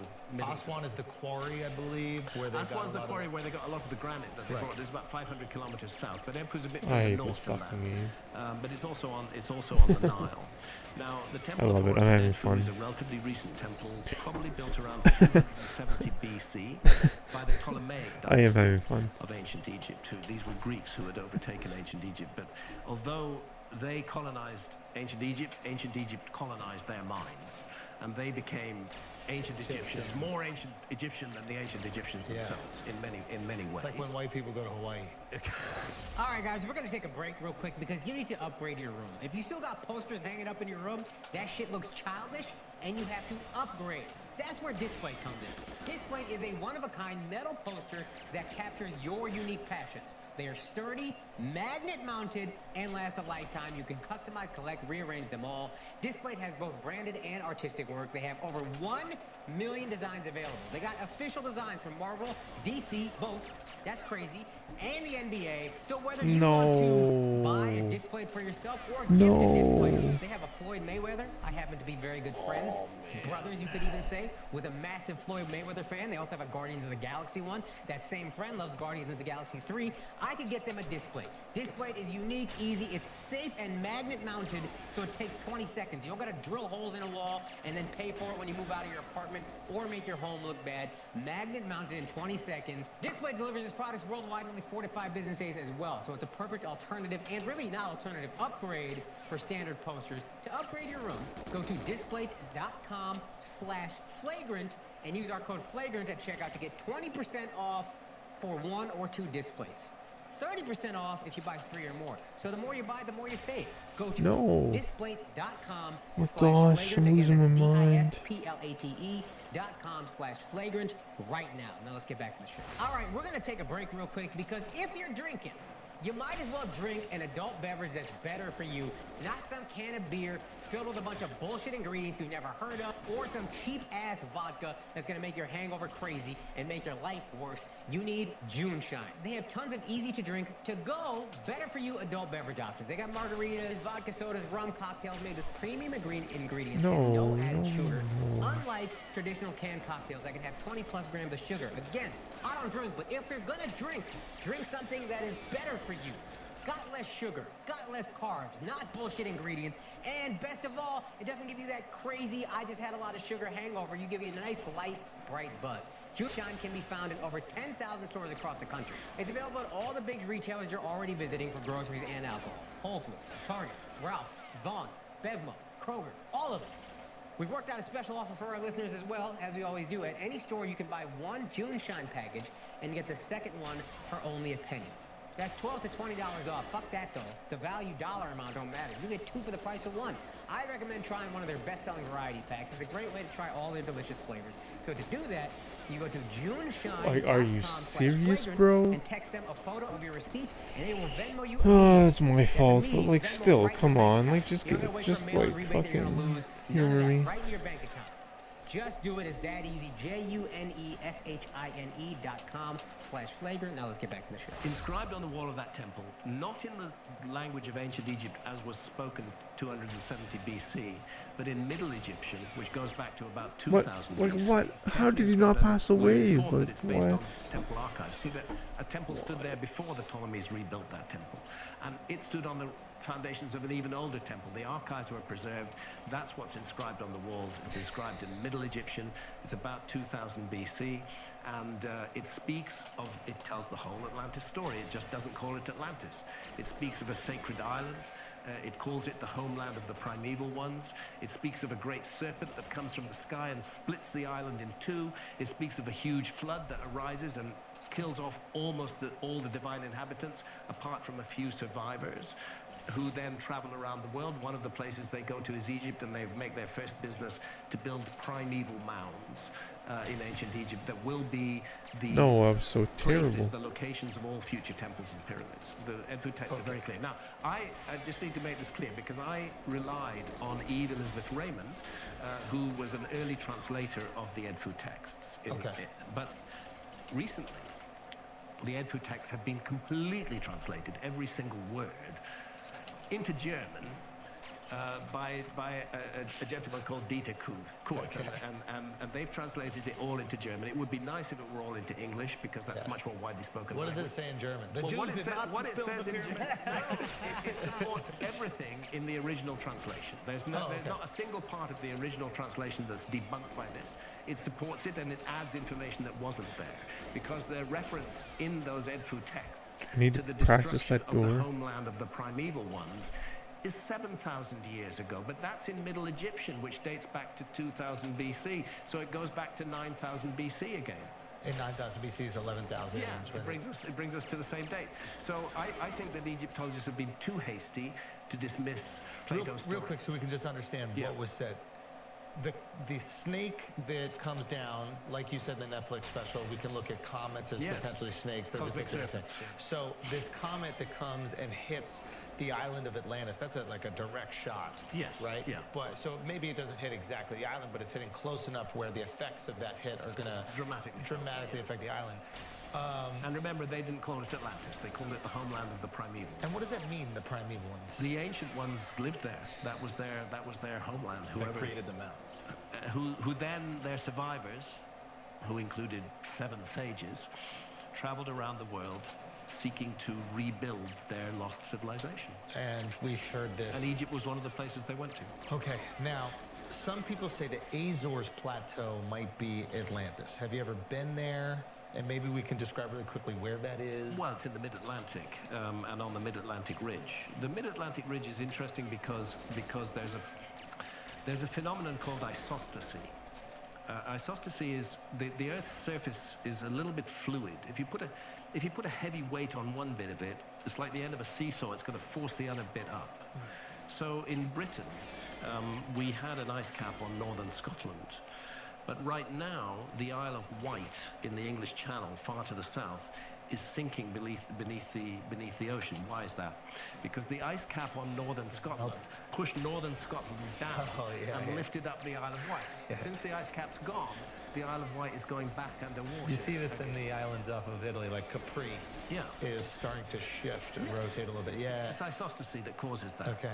And isostatic rebound in this case. And there is some indication that the ice cap on North America may have had an effect on the Mid-Atlantic Ridge and may have raised it to a higher level than it was today. Oh, so wait a minute. But I'm not, I need to be clear. I'm not looking for Atlantis there or anywhere. I don't think there was one location. Every story and reference, and I don't think we should be looking for a genetic location for it either. Right. Just as it would be really hard to look for a genetic location of America today, the U.S. culture is a multicultural society. Right. There's a multi-ethnicity society. I suspect quote-unquote Atlantis was like that. I suspect that it was all over the world, that it occupied the best real estate on Earth, the lands that are now under a few hundred feet of water caused by. But if we knew where it was, we could at least look for some sort of remains. If there was a definite heartland for it, I think we should be looking for those remains on the flooded continental shelves all around the world, and that's what I spent 7 years of my life doing. Was diving on the continental shelves and always one, again, there's always one thing. I think there's the whole story never of goes humanity right. That's missing. Usually two. And I would, while I'm saying that, I would like to give credit to archaeologists. There is some work now being done, marine archaeology, which isn't any longer just looking for shipwrecks from the medieval period or even from the 20th century or 19th century, but are looking at the flooded continental shelves. And it's just started. This work should have been happening for decades. It's just beginning. I think that's going to reveal a great deal. And I know it's going to reveal a great deal because I found a great deal. But I want to add that the Amazon rainforest and the Sahara Desert are also underserved by archaeology. Yes. And we can't claim that there was no lost civilization of the Ice Age while there's so much of the world we never looked at all. Especially the Sahara Desert, right? Because there could be thousands of pyramids just covered in mountains of sand right now. They really could. We are finding a lot in the Amazon. Yes. The LiDAR in the Amazon. The LiDAR work in the Amazon is fascinating. Okay, I hope to be back in the Amazon within the next few months. Okay, I want to, while we're talking about Amazon, ayahuasca. Yes. Oh man, I'm so mad. Okay. Do psychedelics. Yes. And how they tie into These myths. In ancient civilization and potentially using the knowledge or experience gained from these psychedelic drugs to maybe build these huge megalithic structures. Yeah. How big a role do you think psychedelics have played in prehistory? Well, it's one of the reasons why we should never look for ourselves in the past, because we've had the horrific, vicious, evil thing called the war on drugs for the past 50 plus years, which is gradually going away, thank God. You know, but we're a culture that's hated psychedelics since the time of Richard Nixon. We kind of just assumed that every culture in antiquity also hated psychedelics. No, they didn't. They were deeply involved with psychedelics, whether you're talking about the Eleusinian mysteries in ancient Greece. What's that? It was a temple, the Temple of Eleusis. It stands just outside of Athens in Greece, what's left of it. They served up a potion to all the initiates. And the initiates included Sophocles, Pindar, Plato himself. All the great minds of ancient world went to Eleusis. They were given this brew, which was called the kykion. Then they went down into these deep chambers underneath the temple of Eleusis, and then they had extraordinary experiences, which gave them revelations about the nature of reality. They ceased to fear death. They knew that they knew that death was not the end. They had no fear of death anymore. After they'd had this experience. It sounds a lot like a psychedelic experience. And then we have the work that's being done on that brew. And that brew was made, we're told it was made from barley, mint, and water. But what grows on barley is Claviceps paspali, which is an LSD-like fungus. I love it. I love it. Which is soluble in water. There are ergots that are very dangerous, but there are Ergots? ergot. Ergot is the class of fungus to which this belongs. Okay. And some of them are extremely dangerous. But this one is soluble in water, is not dangerous, and is basically LSD. They were drinking LSD in the Temple of Eleusis, and they were having revelations about the meaning of life, and they were creating great philosophy and brilliant ideas at the time. It's of course massively connected to this surge of intellectual activity in ancient Greece. But ayahuasca, Or even before we get to ayahuasca, what were we discussing earlier? Is the pineal gland that you see represented in like as the pine cone? I saw it when I was in the Vatican. There's like this pine cone. There's one at the Vatican. They're pictured in many of the Mesopotamian reliefs that show the seven sages. They're holding a pine cone to somebody's head, you know. Yeah. There's a suggestion that the pineal gland, it has been suggested that the pineal gland secretes dimethyltryptamine. DMT. I think that the more recent work on that suggests it probably doesn't, but that it's a locus for endogenous. All of us have DMT in our bodies. We're all illegal here. We're all carriers. We're all carriers. It's a natural brain hormone. Yeah. The exact question of where in the body it's generated, some people think it might be the lungs these days. Wherever it is, it's there. that was kind of George Carlin. It could have used a little more associated with it in a number of ways. And vulgarity. The pineal is the third eye. It was an eye. The pineal was an eye. It still is in some amphibians. It has a that's lens. why it's called the third eye. It has a lens, a cornea, and a retina. We've just evolved out of it. Yeah, it's gone deeper into the brain. It's no longer light sensitive, but it's still arguably the third eye.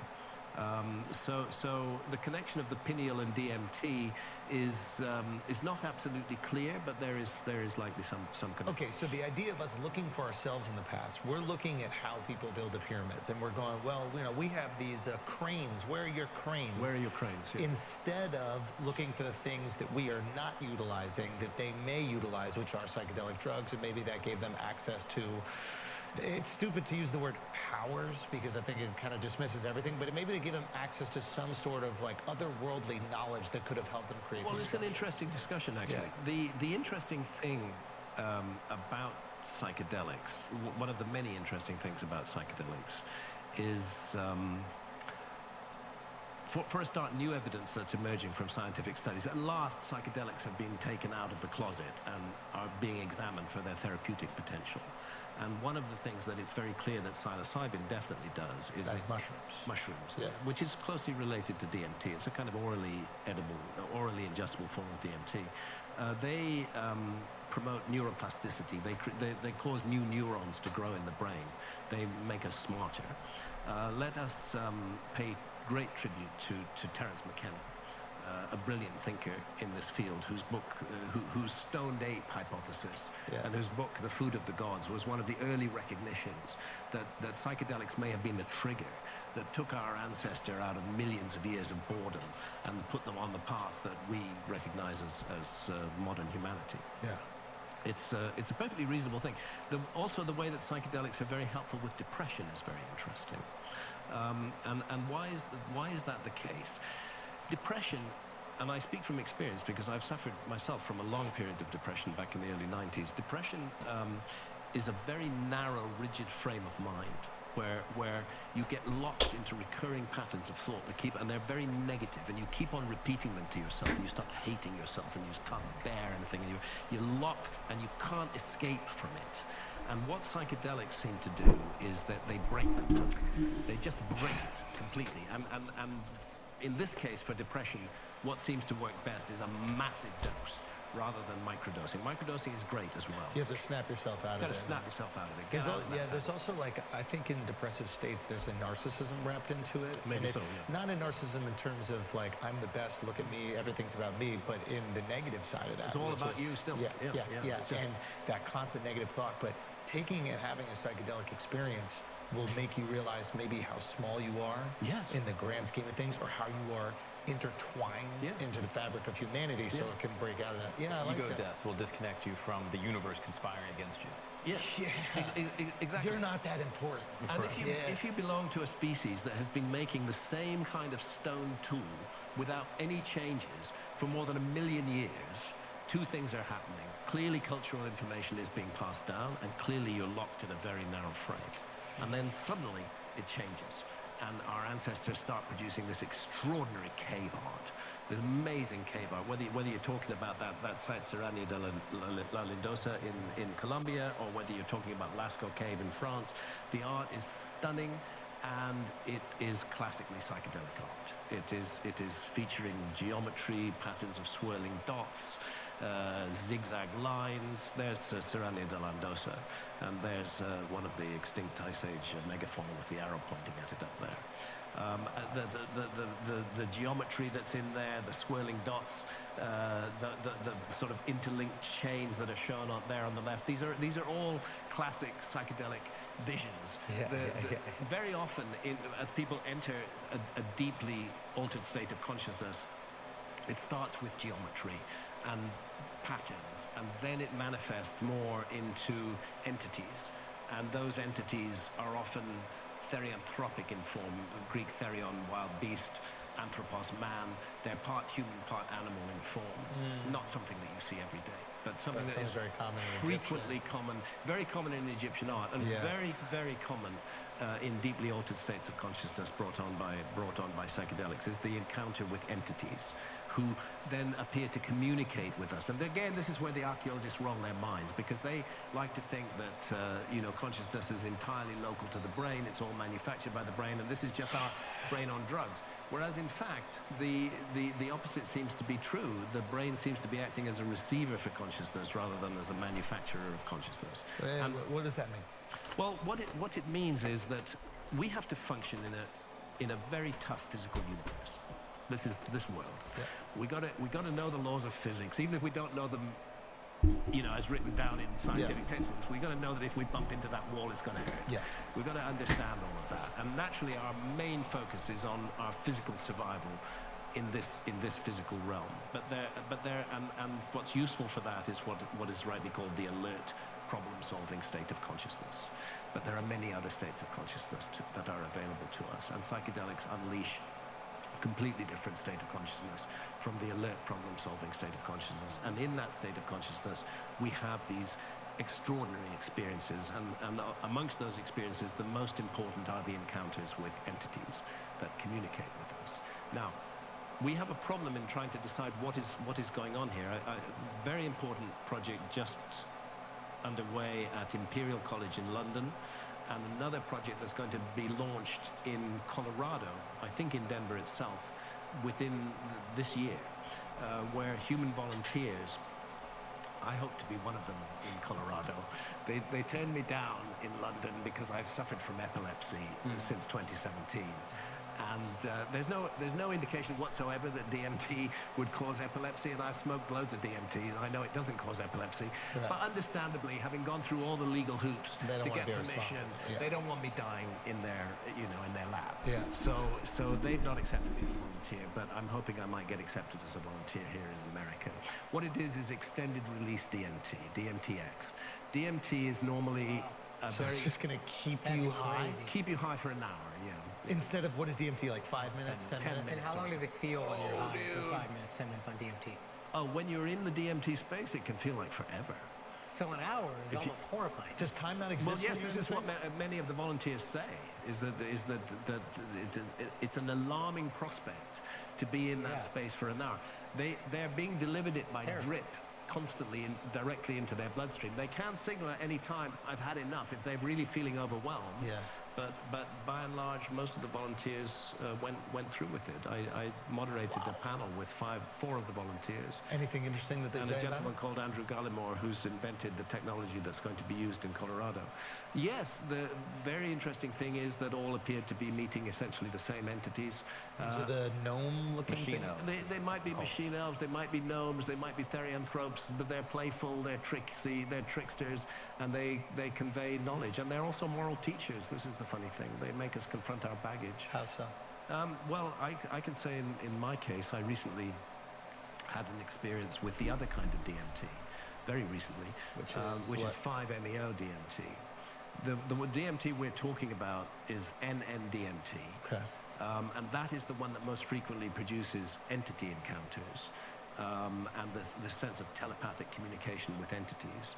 And science is not in a position to write that off. You know, quantum physics is looking at the possibility of multiple dimensions, very open to that possibility. Maybe what's happening is that our consciousness is getting retuned by DMT to gain access to dimensions of reality that are normally close to us. We think reality is just this, but actually it's all this. And in a deeply altered state of consciousness, the need for the alert problem-solving mindset is damped down, and we can open up to other areas of reality. Who knows what's going on there? The issue is, are people learning something new in this state? This would touch on the question of whether psychedelics were helpful in energizing an ancient civilization and getting it going. I would cite the very well-known case of Kerry Mullis, the polymerase chain reaction, PCR test, which has been fundamental for all DNA work subsequently. He admitted openly that he would never have made that discovery if he hadn't taken LSD. Wow. LSD gave him that discovery. You said you recently had an experience with the other type of With DMT. 5-MeO. Yeah. Yeah. What was that? It was beautiful. Okay, so 5-MeO DMT is a bit controversial because in the basic form it comes from the secretions of a particular kind of toad. And those secretions can be scraped off and smoked directly. In that case, the smoke is quite cloudy, and you're ingesting not only the 5-MeO DMT, but other elements that are in the secretions of the toad. It's possible to have synthetic 5-MeO DMT, which is pure, which doesn't have the other elements in the secretions of the toad, and which doesn't involve killing toads. And that's the kind of 5-MeO DMT that I had, was in a pure synthetic form. I was alarmed before I did it because I've had alarming experiences on the other DMT, NN-DMT. Our facilitator helped me out and helped others in the group out by giving us MDMA first. We had. You were getting it in, Graham. We're totally getting it in.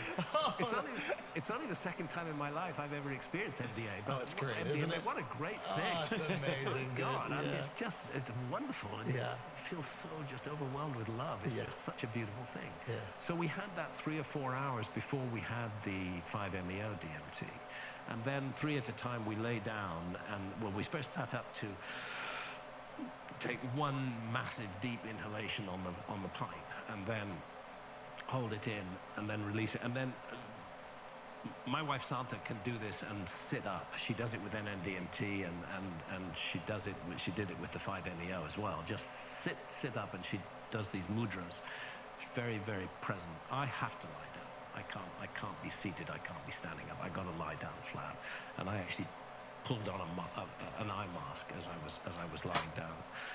And then just the only visionary element of the 5-MeO was like a feather with an eye at the end of it.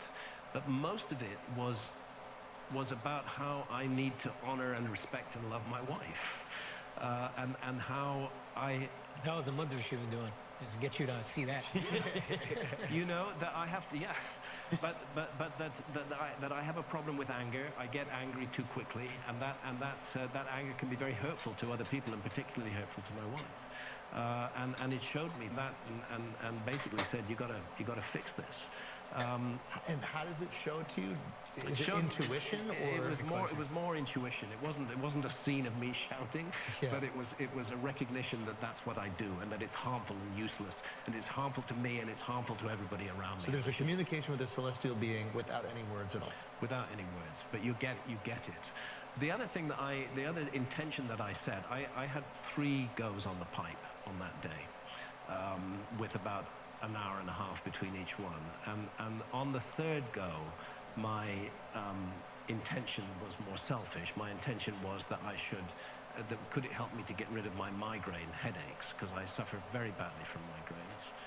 In fact, there's a kind of curse. And I wanted to focus on that. Maybe there's some way that it could affect me. And I did feel, perhaps it was my imagination, but I did feel fingers massaging the back of my head where migraines often start, and then massaging my temple. And then abruptly it stopped, and it returned to the issue of my relationships. and I thought that it stopped like that because the 5-MeO DMT had fixed my migraines. But the very next day, I had another massive migraine. And I think what happened was that 5-MeO DMT was saying, actually, we can't fix this. Let's move on to something more important.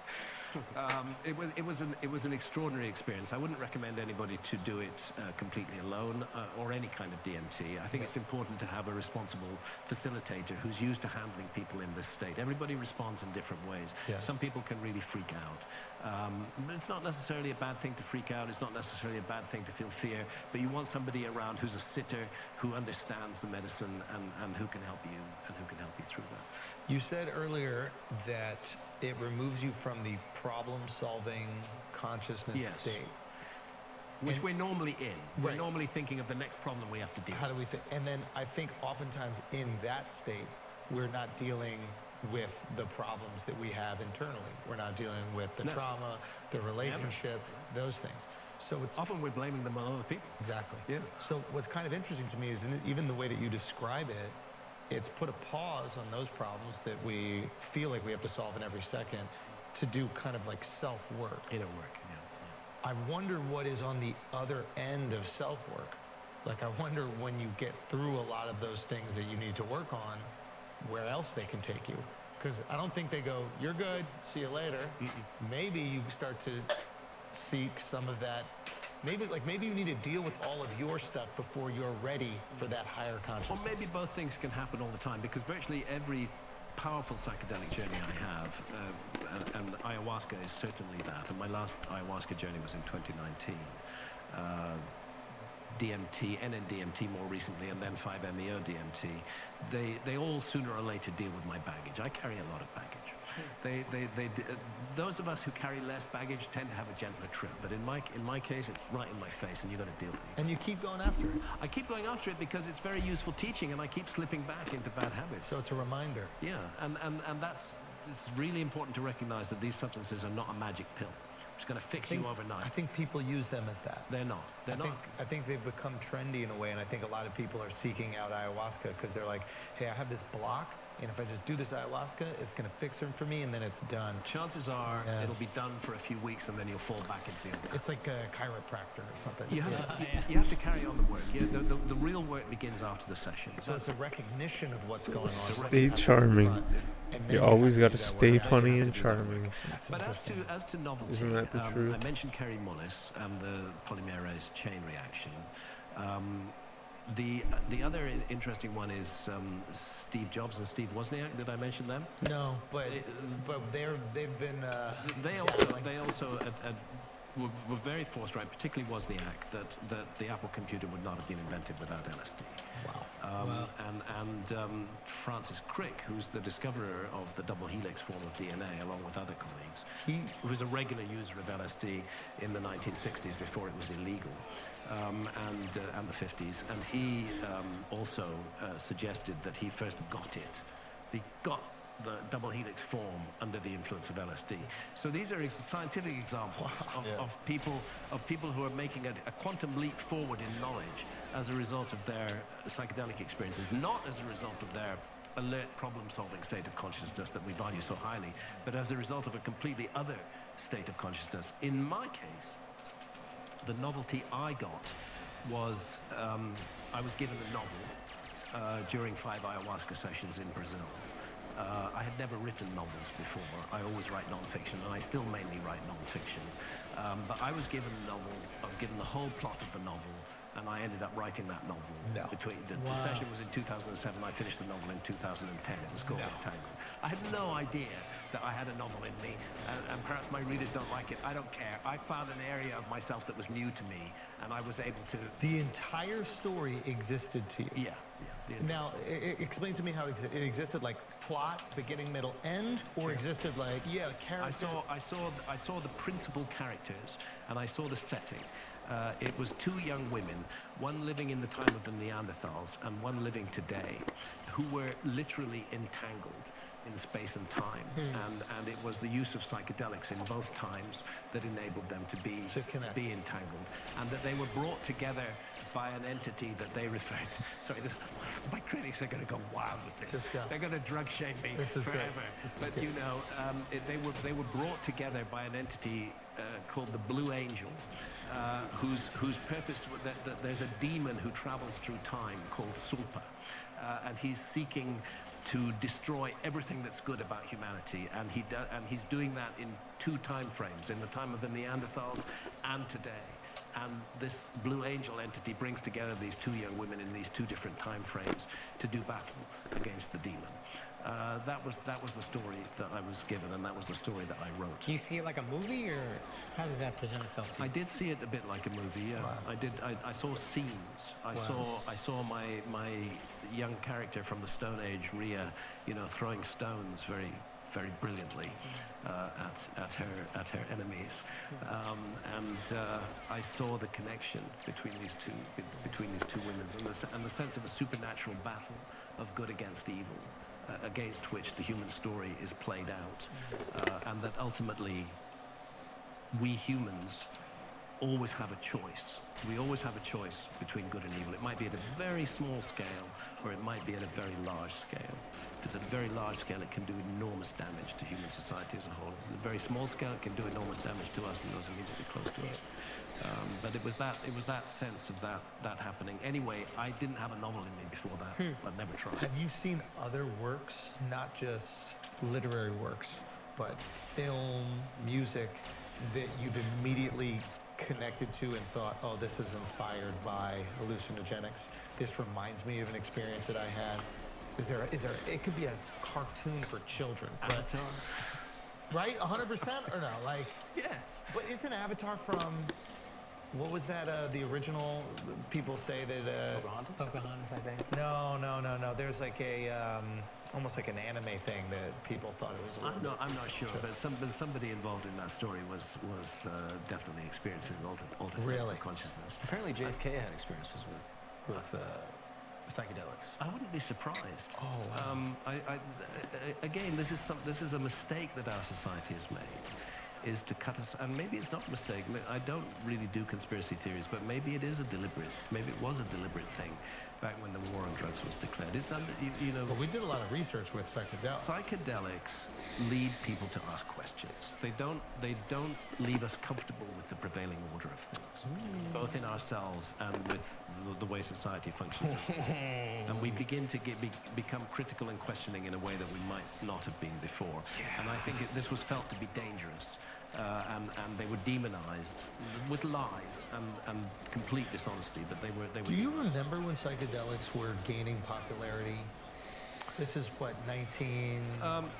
when you say gaining popularity... 60s, mainstream popularity. Well, I don't think you could call hippies, mainstream in any way. Funny. The way that we look back on them, they were the mainstream. Woodstock. Yeah. It was like the dominant culture, but I guess they were fringe and odd for the time. They were fringe and odd, and they were they were feared by those rooted and grounded in mainstream culture. Yeah, hippie was a pejorative, right? Yeah, it was a pejorative. He's just a hippie. Yeah. It was a negative term. So I guess that we're looking at a shift in human consciousness that certainly began probably in the late 50s and was well underway in the 60s.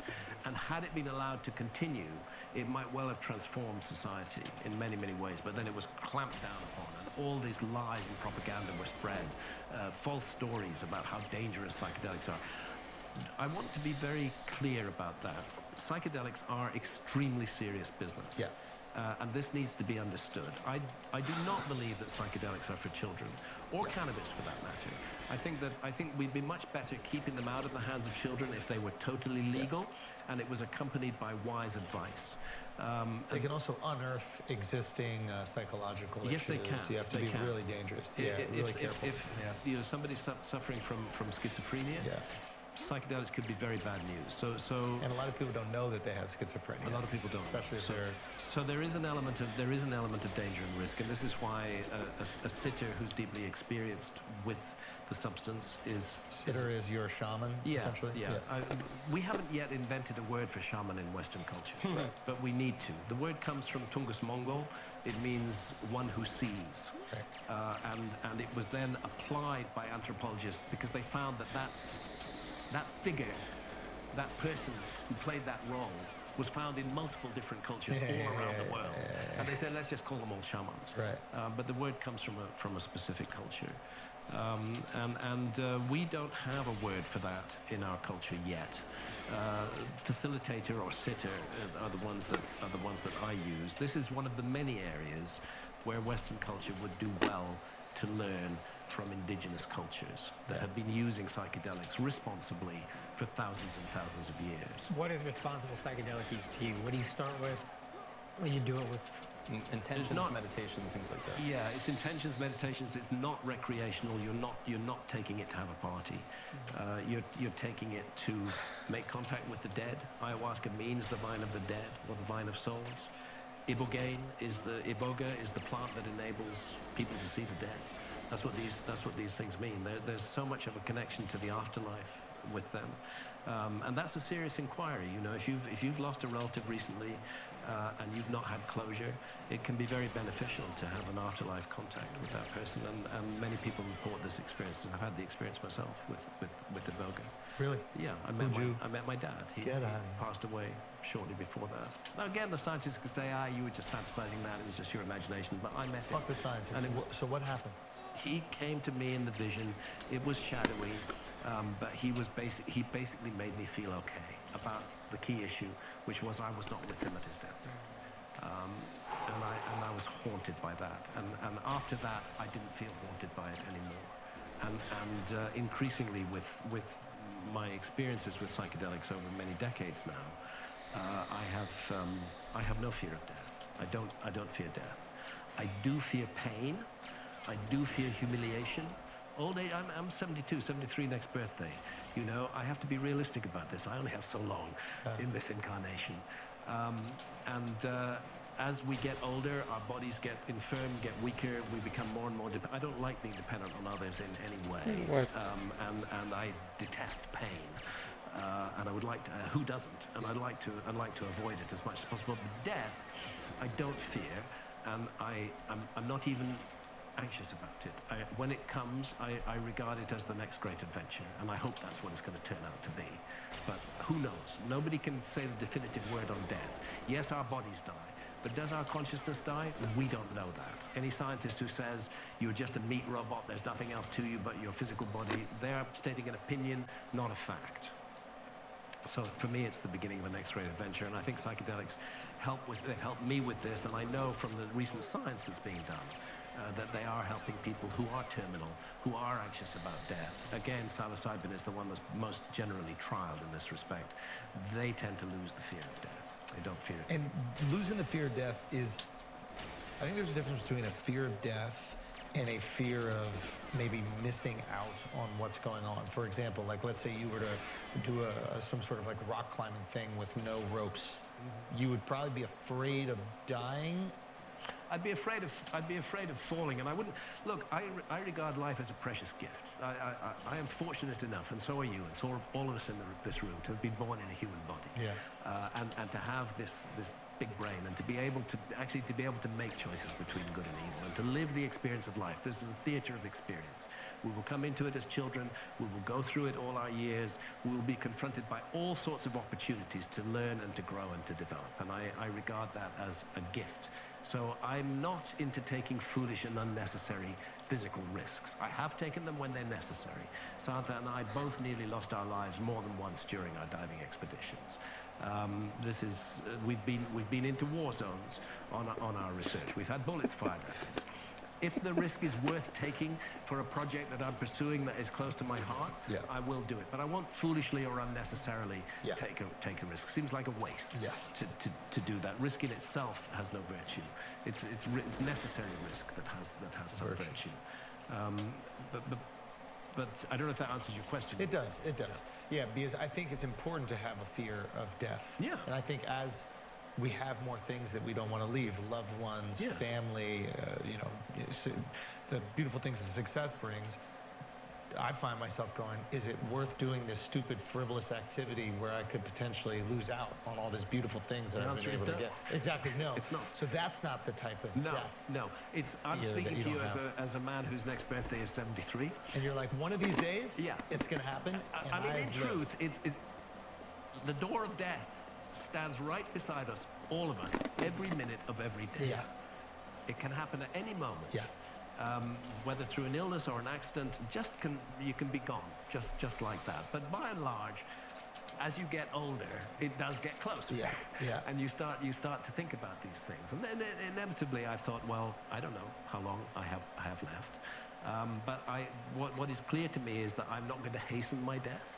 But that if it comes, I'm not going to regard it with fear and horror. I want to be as alert as possible and as awake as possible, and I hope to be ushered through the doorway of death with a psychedelic journey. Oh. All right, guys, we're going to take a break for a second because, listen, some of you guys did the tough thing during COVID, okay? You paid your people, you pulled your business through the pandemic, and now doing the tough thing could qualify you for up to $26,000 per employee at covidtaxrelief.org, okay? Government funds are available to reward companies with 2 or more employees who stayed open during COVID. This is not a loan, and you don't have to pay it back. This program is complicated, but nobody knows more about it than the CPAs and tax experts at covidtaxrelief.org. You pay nothing up front. They do all the work and share a percentage of the cash they get you. Businesses of all types, including nonprofits and churches, can qualify, including those who took PPP loans. Even if you had increases in sales, you did the tough thing for your employees during COVID, okay? Let covidtaxrelief.org help you get up to $26,000 per employee. Visit covidtaxrelief.org. That's covidtaxrelief.org. covidtaxrelief.org. Now let's get back to the show. All right, guys, we're going to take a break real quick because you need a better wallet. Extra is the world's largest smart wallet brand for a reason. They design innovative solutions to improve the way you carry your everyday items. All of them, right here. Quick card access, look at that, bang. All my cards right there. I don't have to search for anything. It's all right there, click of a button. Also, more importantly, it has 2 key tracker features. You know what that means? It is trackable worldwide. And these wallets offer RFID protection, or as Andrew calls it, they're boot-proof. You know, when you're out in foreign countries, sometimes they don't even need to steal a wallet. They can just get the information from out of your pocket, like that boop.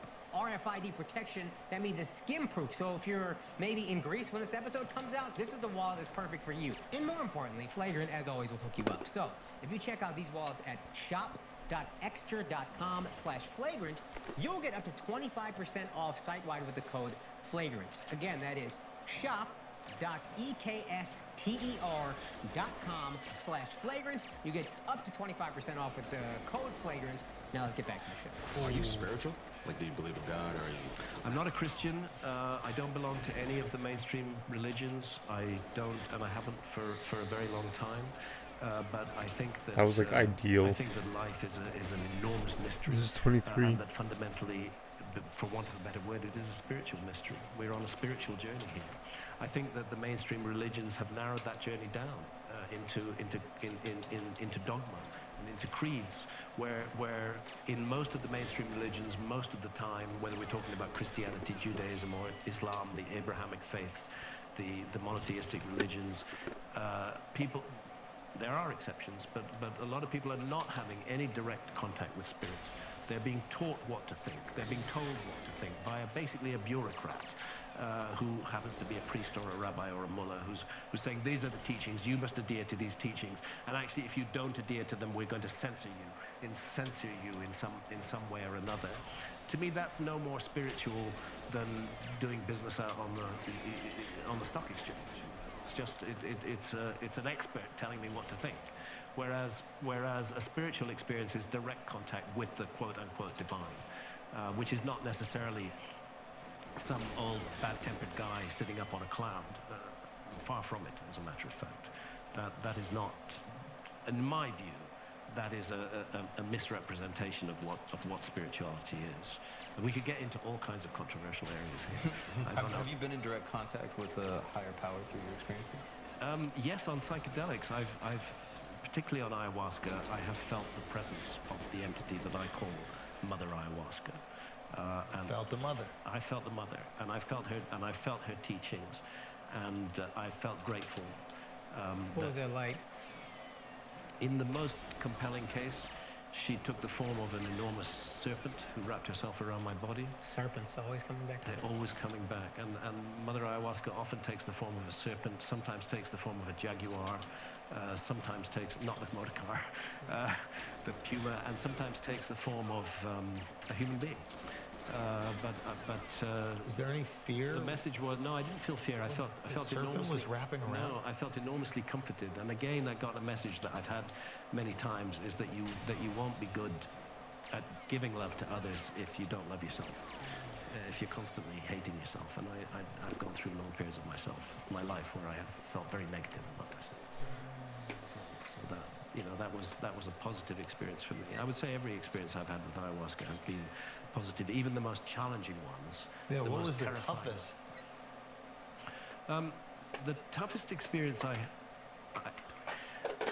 hesitate to share this. In ayahuasca group, when you're drinking with, say, a dozen other people, there becomes an element of telepathy or communication that can take place. And it happened that I was in one group where it turned out later, we got the facts later, that was one individual who shouldn't have been there.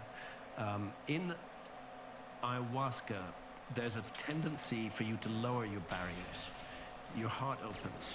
You're very vulnerable to other people. And unfortunately, and this is a phenomenon that I would warn anybody of who's drinking ayahuasca in the West today, or anywhere as a matter of fact, is that there are people who are using that vulnerability to gain psychic advantage over you. And it was the feeling, first of all, it happened to my wife, Santa, who was beside me, and then it happened to me, of an individual trying to enter our heads and take control of us. And we learned more about him the following day, and it turned out he'd been there the year before and done exactly the same thing. We didn't know that at the time. He seemed to have developed some sort of psychic power. And when we questioned him about it, he said, I'm this basement shaman. I go around ayahuasca groups because I benefit from them. And what he meant by benefiting from them was, basically, I'm a psychic vampire. I draw people's energy. I take it away from them. So these dangers can occur, and that's where a good shaman will stop that happening. What did the ayahuasquero do? In this case, he did not do anything. It was most unhelpful. But I think he's learned greatly from that experience. But how does the ayahuasquero know that is happening? Well, that's something where you have to tell them. And in this case, my wife Santa did tell the ayahuasquero, but he did not. He said, this person is trying to enter my mind. Yeah. They're trying to take from me. Yeah. And there's a natural tendency to assume you're making that up as well. And you're lucid in that moment. You're lucid enough to describe what's happening. Yes. You can often be lucid during an ayahuasca journey. You're speaking English to that person. You can be. You can be. And the person who is entering the mind, is he sitting in another area? Is he hovering over He was you? on a bed, not a bed, a mat on the floor, just 2 or 3 people away from us. And we were not the only people who he affected. He affected other people in that room. And there was a gentleman in that room who literally fell down the stairs from the ceremonial space to upstairs trying to get away from him. It really got very, very, very dark. Did everyone confront him I think I afterwards? described it in a lengthy article on my website. Yes, 2 days later he was asked to leave because he kind of said, I do this. I benefit from the energy of others. And then what type of energy is he getting? Like, how is he benefiting? Yeah. In the case, I can tell you particularly in the case of my wife. My wife, Santa, and I are both the same age. She's 73 next birthday as well. But Santa looks a lot younger. I look my age. You look great. But Santa looks a lot younger, and he focused on her. He homed in on her when he asked her age.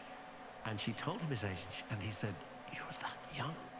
And that's when he focused in on her. It was like she had some energy, and she does, that was energizing her, and that was making her a fantastic grandmother and a fantastic mother and the most wonderful wife on the planet Earth. But she has that energy And within he her. tried to absorb He wanted that energy. Fuck. He asked her that energy. verbally? And she got no, he did not. What he did was, at a certain point when we were gathering to drink the brew, he put his arms on her shoulder and blew in her face like that. Now, in Amazonian shamanism, the breath can be used for different purposes, and one of the purposes can be used for attack. They fire things called virotes, psychic darts, at another individual. Again, only people who've worked with ayahuasca will really get this, and a lot of your audience will not get this, and they'll think Hank was a lunatic. But I'm just reporting to you what happened. Not only was she psychically damaged by this attack, but she also became physically ill after the attack. Wow. She developed shingles. She still has shingles as a result of that, that crop up again and again on her back in exactly the place that one of his hands touched her. Wow. So it's just Okay, this is great. Hold on. So there's a physical manifestation of an emotional and spiritual experience that Yes. she had. So if that can happen within your body, why can it not happen within anybody else's body? Why can it not happen outside of our bodies? Well, I think it depends. I think it depends on how much you've lowered your guard. We're all on guard, you know. We all defend ourselves psychically as well as physically. But this is the danger of the ayahuasca state, that your heart opens. So maybe there's an argument to be made for, let's say that there was this war on drugs, right? Maybe they saw it as something that was too vulnerable to be handed out to the masses without a way to, if we're giving them the best case scenario. Sure. Yeah.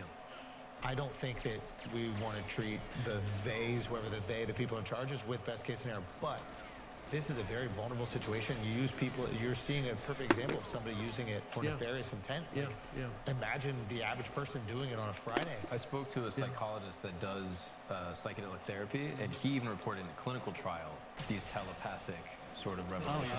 That even in a clinical trial inside like an actual medical room, there was a person on, I think, high-dose ketamine or high-dose psilocybin, I can't remember, and the clinician that was observing them basically thought about their dog at home. This is a purely anecdotal example, but thinking about their dog at home, like, oh, did I go let the dog out? And then the patient that was on high-dose ketamine took the shade off, took off the headphones and said, I'm thinking of dogs or whatever, and was sharing effectively the same vision that they were thinking, even though only one of them was on high-dose psychedelic. Okay, It's so here we go. surprisingly common. Real quick, right? How do we build the pyramids? How do you organize 20,000 people, 30,000 people to be all on the same page and deliver the blocks in the exact same ways and cut them in the exact same shapes and, well, maybe not the exact same shapes, but to certain specifications. And You how do end up get- with this perfect thing that weighs 6 million tons and is almost perfectly oriented to true north and is 481 feet high, you know, and And the contains slightest- 2.5 million individual blocks of stone. And the slightest tweak or the slightest miscalculation can turn the entire thing off and it won't even be able to stand You on end up in a itself. corkscrew instead of a pyramid if you make the slightest error down at the base. If you could find a way to, I don't want to even say manipulate, but access that sort of telepathic ability. It's just a better communication tool for a project of this size. Yes, and let's not forget that there are other tele-abilities, such as telekinesis, which are also sneered at by Western science. Because we do everything, well, it's not so much a matter of belief. We do everything in our society through mechanical advantage. We're used to leverage, we're used to machines which do stuff, we look at cranes for building, so on and so forth. It may be that there are innate human abilities that we're not, that have actually lapsed in our society, but that are still there. And this is where, again, to those who sneer at such ideas, I would say take a close look at the work of Rupert Sheldrake. Rupert Sheldrake is a scientist, and he's done a great deal of work on telepathy. For example, this may sound trivial, but dogs who know when their owners are coming home. Now, he did randomized trials where the owners would come home at very different times, and other issues like the scent and so on were excluded. They always knew when their owner was coming home. Not always, but at a statistically significant level. Telephone telepathy. We've all had that experience, I suspect, where the phone rings and you actually know who's on the other end. How often does a woman make a part of your body rise without even touching it? That's interesting observation. This is the most... That's kind of telepathy too. You're talking about Homo erectus. Oh, yeah, Homo erectus. My favorite type of human. What I would say is that in all my books, in the thousands of pages that I've written, I have probably written no more than 2 or 3 pages on these extraordinary possibilities and extraordinary abilities. But when archaeologists attack me, they say Hancock believes in levitation by the mind. You're in a really peculiar situation because it seems like you're unbelievably passionate about this specific, I guess, part of your life, right?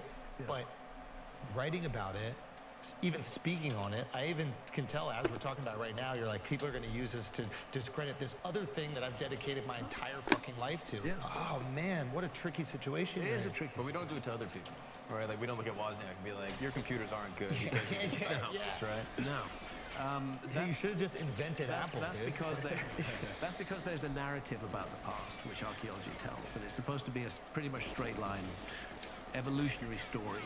It's much easier to digest like that. Through early agriculture to advanced industrialized societies, and the notion that there might have been a lost civilization, that we might have forgotten the whole episode from the human story, is very threatening to that narrative. And it's particularly threatening when it appears on a major platform like Netflix. I've always been attacked for my work since I published Fingerprints of the Gods in 1995, but the level of the attacks and the characters ramped up enormously since the Netflix series. It's also sorry to cut you, but it's not like it's like a validation. It's like Netflix putting a stamp on this makes people go, oh, this must be true, right? If it's on YouTube, it's like, oh, that's that guy. Exactly. Yeah. Whereas I try to make clear throughout the series that I'm expressing my personal views, and I don't claim to be 100%. I'm not saying this is how it was. I'm saying this is how it could have been. There's a difference. There's a part of this, and I want to get back to this because I'm really fascinated by this. But there's one part of the Netflix series that I actually was really excited to talk to you in person, so you could explain to me when you were talking about the difference in the color of the bedrock. I think you were in Mexico, was it? New Mexico. It was New Mexico. We were at. There was like a line that showed that's the Younger Dryas boundary. And it was at Murray Springs in New Mexico or Arizona. Pretty certain it's New Mexico. It was at Murray Springs. I was with one of the scientists from the Comet Research Group, Dr. Alan West.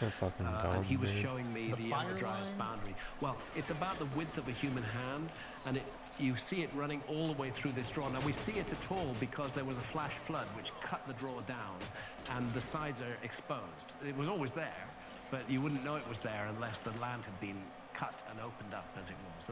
And this Younger Dryas boundary contains charcoal from wildfires. And wildfires are what you expect when you have a bit of a comet air bursting up above you. It has platinum, which is very rare on planet Earth. It has iridium, which is even rarer. There's the Younger Dryas boundary at Murray Springs. There it is. It contains shocked quartz, evidence of quartz that's been melted at temperatures of more than 2,000 degrees centigrade. It contains carbon microspherules. Yeah, they call it the black mat. It's not only found there, it's found all around the world. It's found in Belgium. It's found in many different sites in America. It's found as far east as Abu Huraira in Syria. This was a global event. Gotcha. And it wasn't one object hitting one place. Comets have a habit of breaking up into multiple fragments. Excuse me. Some may be quite small, so small that they don't reach the Earth. They blow burn up in the atmosphere, sky. yeah. The most recent example we've had is the Tunguska event, June 30th, 1908. Yeah, in Russia, right? And that was in Siberia, and it was fortunately over an uninhabited area of Siberia.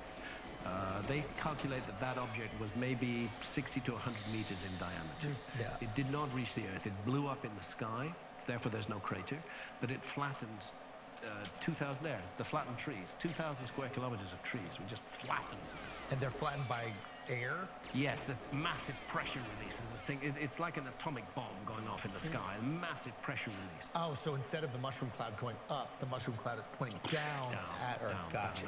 If this happened over any city, it would wipe out the entire population of that city. Right. And still nothing has grown ever since? I'm not sure. I think it's probably regrown. These areas regrown. The one on the right is the Tunguska event, yeah.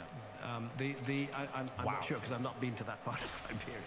But it's interesting because it was the 30th of June 1908, which is the peak of the meteor shower known as the Beta Taurids. The Earth has a relationship with the Taurid meteor stream. Yeah. We pass through it twice a year, and the astronomers who are working on the Younger Dryas impact hypothesis are pretty certain that the progenitor comet of the Taurid meteor stream was what caused those impacts 12,800 years ago, and we're still in relationship with it. The comet Enki is the best known bit of the Taurid meteor stream. It's about 6 kilometers in diameter, but it's a fragment of an originally much larger, maybe 100-kilometer diameter comet that broke up into multiple pieces, and many of those pieces hit the Earth or airbursted around 12,800 years ago and caused the onset of the Younger Dryas. I'm not saying that as a fact, I'm saying that is the Younger Dryas impact hypothesis, documented in probably 100 scientific papers. Can you bring up that image that you sent me about the asteroids or the comets that have hit Earth? Yeah. Mark sent me this picture. I believe it was you, Mark, that sent me it. And it was, he sent me this picture. And here are the comets that have hit Earth. And I just looked at it, and I thought this was, doesn't it? but wait, and I thought this was throughout history. This is since 94? Right.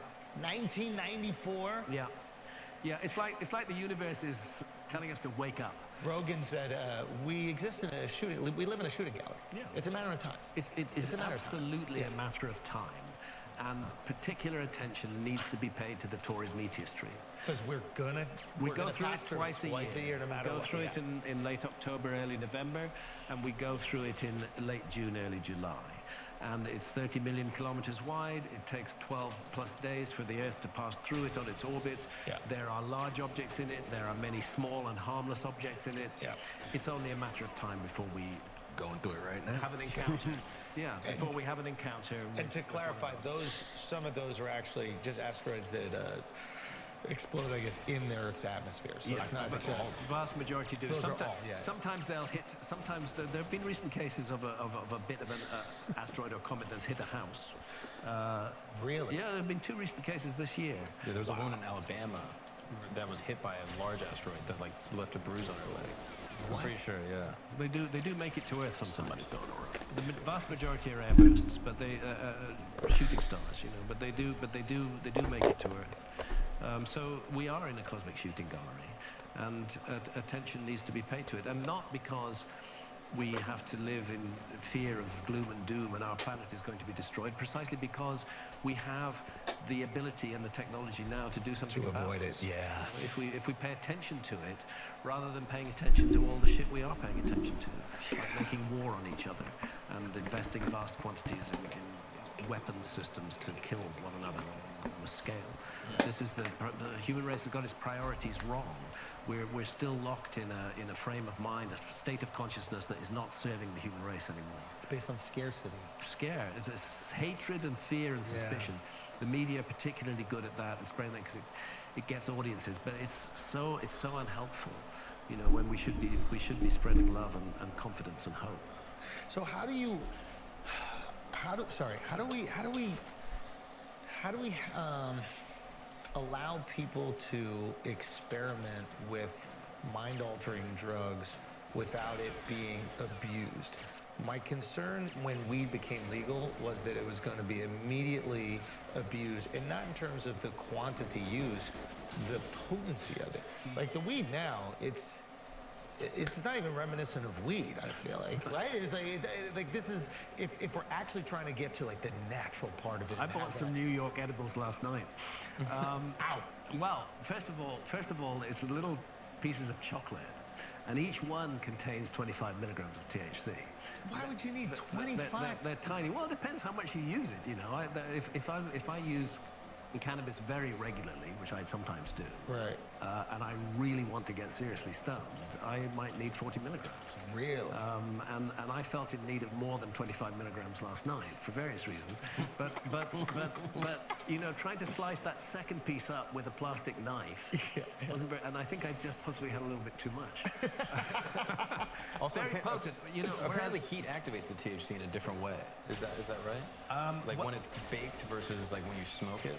Interesting. I mean, edibles, of course, as we know, you're looking at 5 or 6 hours. Certainly, on edibles, I peak after about 2.5 hours, and I'm still in there 2 or 3 hours later.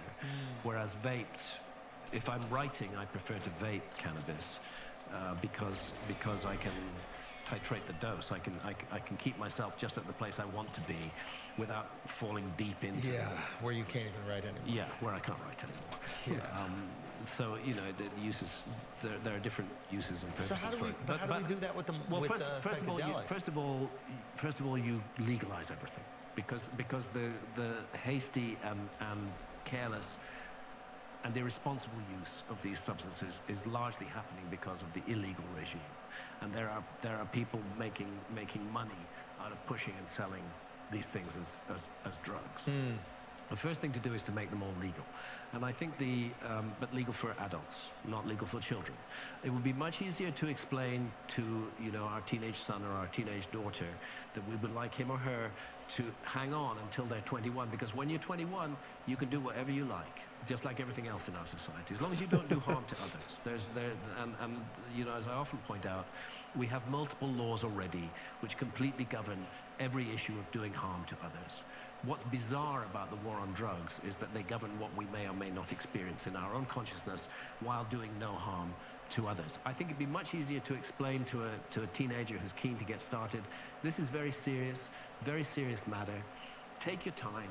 The time will come. Your mind is a little immature at the moment. Wait until you're 21, and then it's your choice. Do you think 21? Would it be even later, maybe? I think because we allow so many other things to 21-year-olds, I think that would be a natural age to put on it. Of course, every individual varies. Some 18-year-olds are very mature mentally, some are not. It depends. But if we're going to put something on it, I would say 21 is a good age. The best example of why good advice works better than the legalization is tobacco. In the sense that tobacco has never been legal, it's never been illegal, it's never been a criminal offense that could put you in prison and ruin your reputation for life and make you unemployable to smoke a cigarette. Right. But as it happens, we have seen a huge decline in cigarette consumption, not because people are afraid of getting locked up, but because they've had good advice. Good education. And they've believed it. And I think we can do that with psychedelics, but the whole thing is tainted by the war on drugs at the moment. And we need to get outside. Go out. You don't think God it is should be, gay, like, man. off Akash's comment? You don't God think it gets should be to a little get bit your later nose when out of our gracefully affairs, developed? man. Yes, that's perhaps it should. Nothing wrong with I'll being tell my gay, personal but story. like My something wrong with first God ever wanting to experience with psychedelics was when I was fucking 24 years old. And live that was in vicariously through our 1974 pleasures. at the Windsor Free Festival in just outside of London, when I split a tab of acid 3 ways with a couple of friends. Had the most amazing experience ever, but I saw one of my friends had a really bad experience, and I actually didn't go back to psychedelics until I was researching the specific book in which I write about psychedelics, which is called Supernatural, and has recently been republished as Visionary. I believe strongly. How old were you then? Sorry. Second so time. 2003. So I was already wow. 53. Wow. Okay.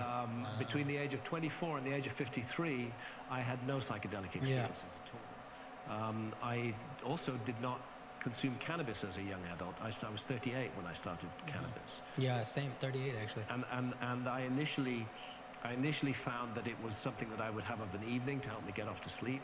But when I wrote Fingerprints of the Gods, and here my critics are going to say that's why he wrote that book.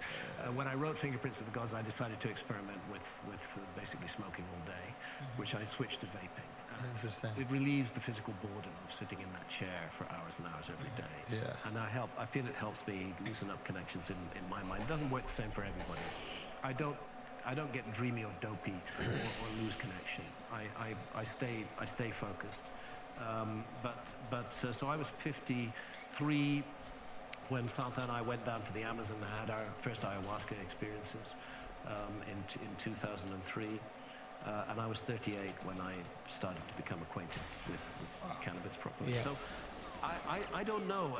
The problem is people are different. I think the key thing is let's stop making it illegal. Let's stop making it a crime.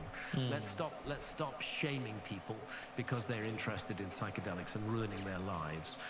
And then let's see what Man, the I best can't system stop we have. thinking about But the Cartman this is where we line need to today. sit at Holy the feet shit. of shamans in hunter-gatherer societies and learn Cartman, from them man. how to handle these powerful experiences, Same. which we're not. And I feel strongly, but I'm not in a position to tell other people what to do. I can only share my advice. These medicines are not for recreational purposes. Yeah. Not the psychedelics. And can you speak? MDMA now, that's a different matter. Did you see the white supremacist that actually had like a moral revelation on a high-dose MDMA clinical trial? Oh yeah. You told me about that. Yeah, I shared it. Basically, he was in a clinical trial to study MDMA's effects on something completely unrelated to race relations. He happened to be affiliated with white nationalist groups. He was at the Unite the Right rally in Charlottesville in 2017 and had been involved throughout a long period of time, was fired from his job after his job found out that he was affiliated with these white nationalist groups.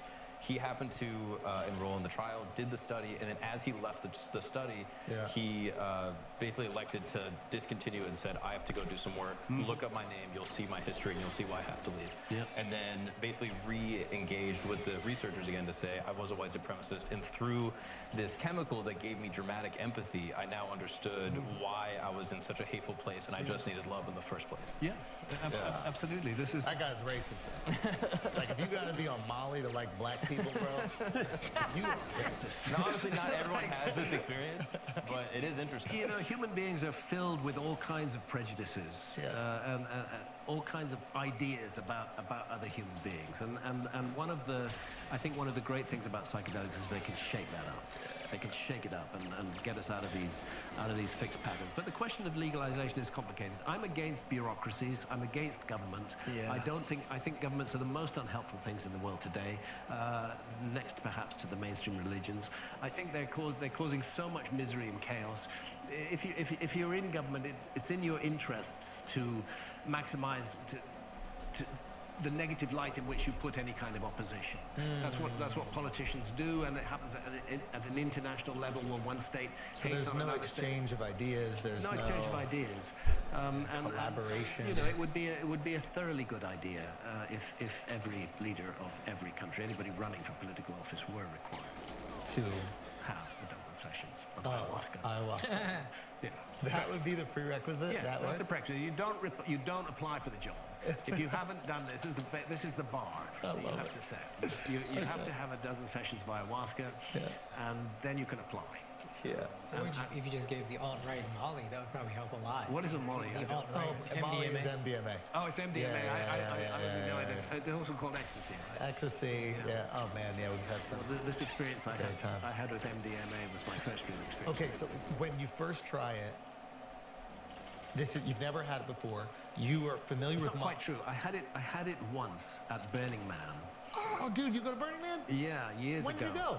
Sometime in the 2000s and late, maybe 2007, somewhere. I don't know. I don't remember exactly. We go. I was with Santha. Oh, this is great. But Santha at that time didn't want to take the MDMA, and I did, and I took it, and we got into a bit of a state about Man, I it. might play for another 10 more minutes, I think. probably all just the play wrong another things 10 more I was minutes and thinking, then as sign off. usual. Of course. But I didn't thoroughly enjoy that experience. But this one that I We're had pretty more close, recently, but we're not where that Santa and I took it close. together before we Yeah. took the 5MEO, was just beautiful. I think my There's a session pill earlier called today, it- I was much And closer it than is an today. ecstasy pill. So than right it's now. got MDMA, but it also probably has some like coke and some other stuff in there, whatever. But it's probably the most amazing feeling I've ever had in my life. Like, I mean, it was at Burning Man, and we had a third of it. We were just sharing it, and it was. Don't get me wrong. At Burning Man, you're already filled. You know, you've already filled with so What? much love and What a appreciation. scam Like, game. your walls are down, and it's like everybody around you is also giving so much, so it puts you in this great giving state. But it enhanced it, and I don't know. How long were you in the state? I mean, it was several hours, but what was really interesting about it was the music that I was listening to. I don't even know if this is possible, what I'm going to explain, but let's just say. Okay. The music that I was listening to while I was in the state kind of captured the state. And when My I would child. listen to that music afterwards, My it child, would, like, come on, man. trigger that emotional You state kidding me? for AI? months. If Now you're it's telling me stopped, AI won't but for the create next its own few months, god, just hearing the music my gave me child, a come little bit on, of those man. feelings. It was a fraction of what those feelings actually were, and something was happening in here. It was like Pavlovian. Like I heard that we were listening. There's this great DJ Blondish that we were listening to. and Wow, all insane. these things kind of came together. Love, They're all peace, connected and together harmony. in your mind in some way. Wow, insane. Flashback experience. Why would we God seek is to on deny fire adults the right tonight. to have these experiences? I mean, well, what's the sense of it? What would you say worst case scenario? Like if we were making the argument for worst case scenario, what would it be? I think that we have the worst case scenario right now Which is not giving them the opportunity to do. not giving the The abuse- Oh, we gotta get if the you take that fawns in here, opportunity, you're man. breaking a law and you're running. Yeah. We gotta get risk the and fawns in you've here. got the right to break down your door and ruin your reputation. That's the worst case. We're already in the worst case scenario. Fair. So anything can After. be better than I that. just don't want people. Or, like, I want just people to try these things and like it was ridiculous great, Simpsons obviously, going with characters, these like guys in Krusty different the times of Clown. Burning Man and like having them experience this amazing, you know, I don't want to call it a festival or party. Yeah. Like this amazing Communal creation, experience. communal experience, right? Like it was really awesome. I also know that there's somebody who's bored out of their mind in a place that has very little opportunity and they don't know what they're going to do with their life and they're probably taking meth out of boredom and I don't want them to be able to take meth. I'd maybe rather them take this other stuff. So like I know worst case scenario in that regard, not in terms of what you've obviously been through and what so many other people have been through. So as much as I just want to open up the floodgates, I still want to pack them with enough, like you said earlier, information. So it just doesn't get abused. I think the important thing to realize is the floodgates are already open. If somebody wants to have that experience, they're going to find it. They're going to find it. And chances are that the product they have sold will not be as good Oh, wow, as it insane. would be if it were. That's was wild. really. And you have the danger of the I black always market wondered with that. fentanyl Can and be cut with everything. all kinds of What shit. if it's only accessible through a therapeutic That's setting? crazy. I'm not in favor of that because then that empowers the so-called experts in our society to decide what we may or may not experience. And I think that this is an issue of individual sovereignty where we have. Yeah, like we I'm should not have focused. absolute I'll sovereign play another right to make 9 decisions minutes, about but then that. I'm gonna Sorry, sign you're not off. traumatized enough for It's like ayahuasca. midnight here. Some Thanks for being here. guy who's not even ayahuasquero could potentially say that.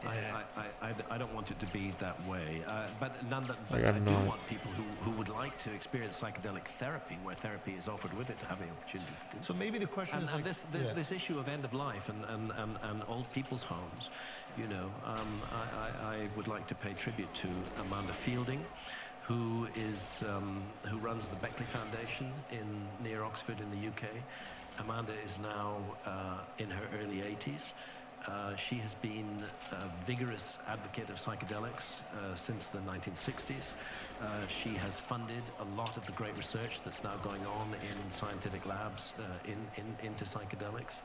And she feels strongly that the misery and horror of old people's homes would be greatly facilitated Yeah. if psychedelics were. Fuck else they actually. yeah. Yeah, you know, great, and again, being offered by experienced practitioners. Yeah. The lady who facilitated the 5-MeO DMT session with MDMA that Santa and I had, she actually, her main role is to go and offer psychedelic therapy to old people.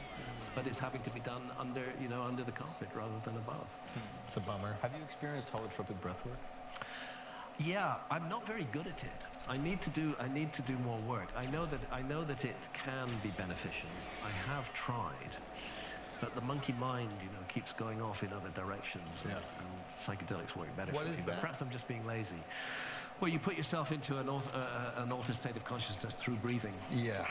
which you can, and which reminds us that nature offers us many ways to get I've into done it. something like that, and it was fucking intense. Yeah, Wait, it can be Yeah, very intense. yeah. Did you hallucinate? No, I didn't hallucinate, but I started crying. I was sweating. Yeah. I was a weird fucking experience. I was so tired afterwards.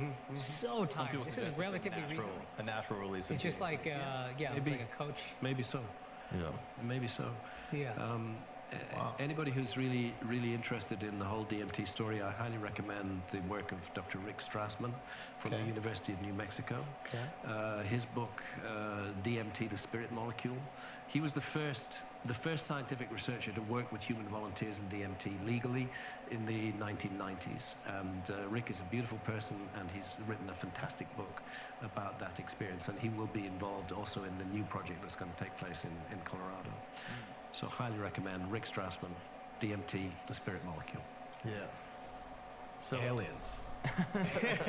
Well, you see, this is the thing, that DMT volunteers and I myself on DMT have repeatedly Shut up, experienced God. encounters which Wait, come might on. be construed as aliens.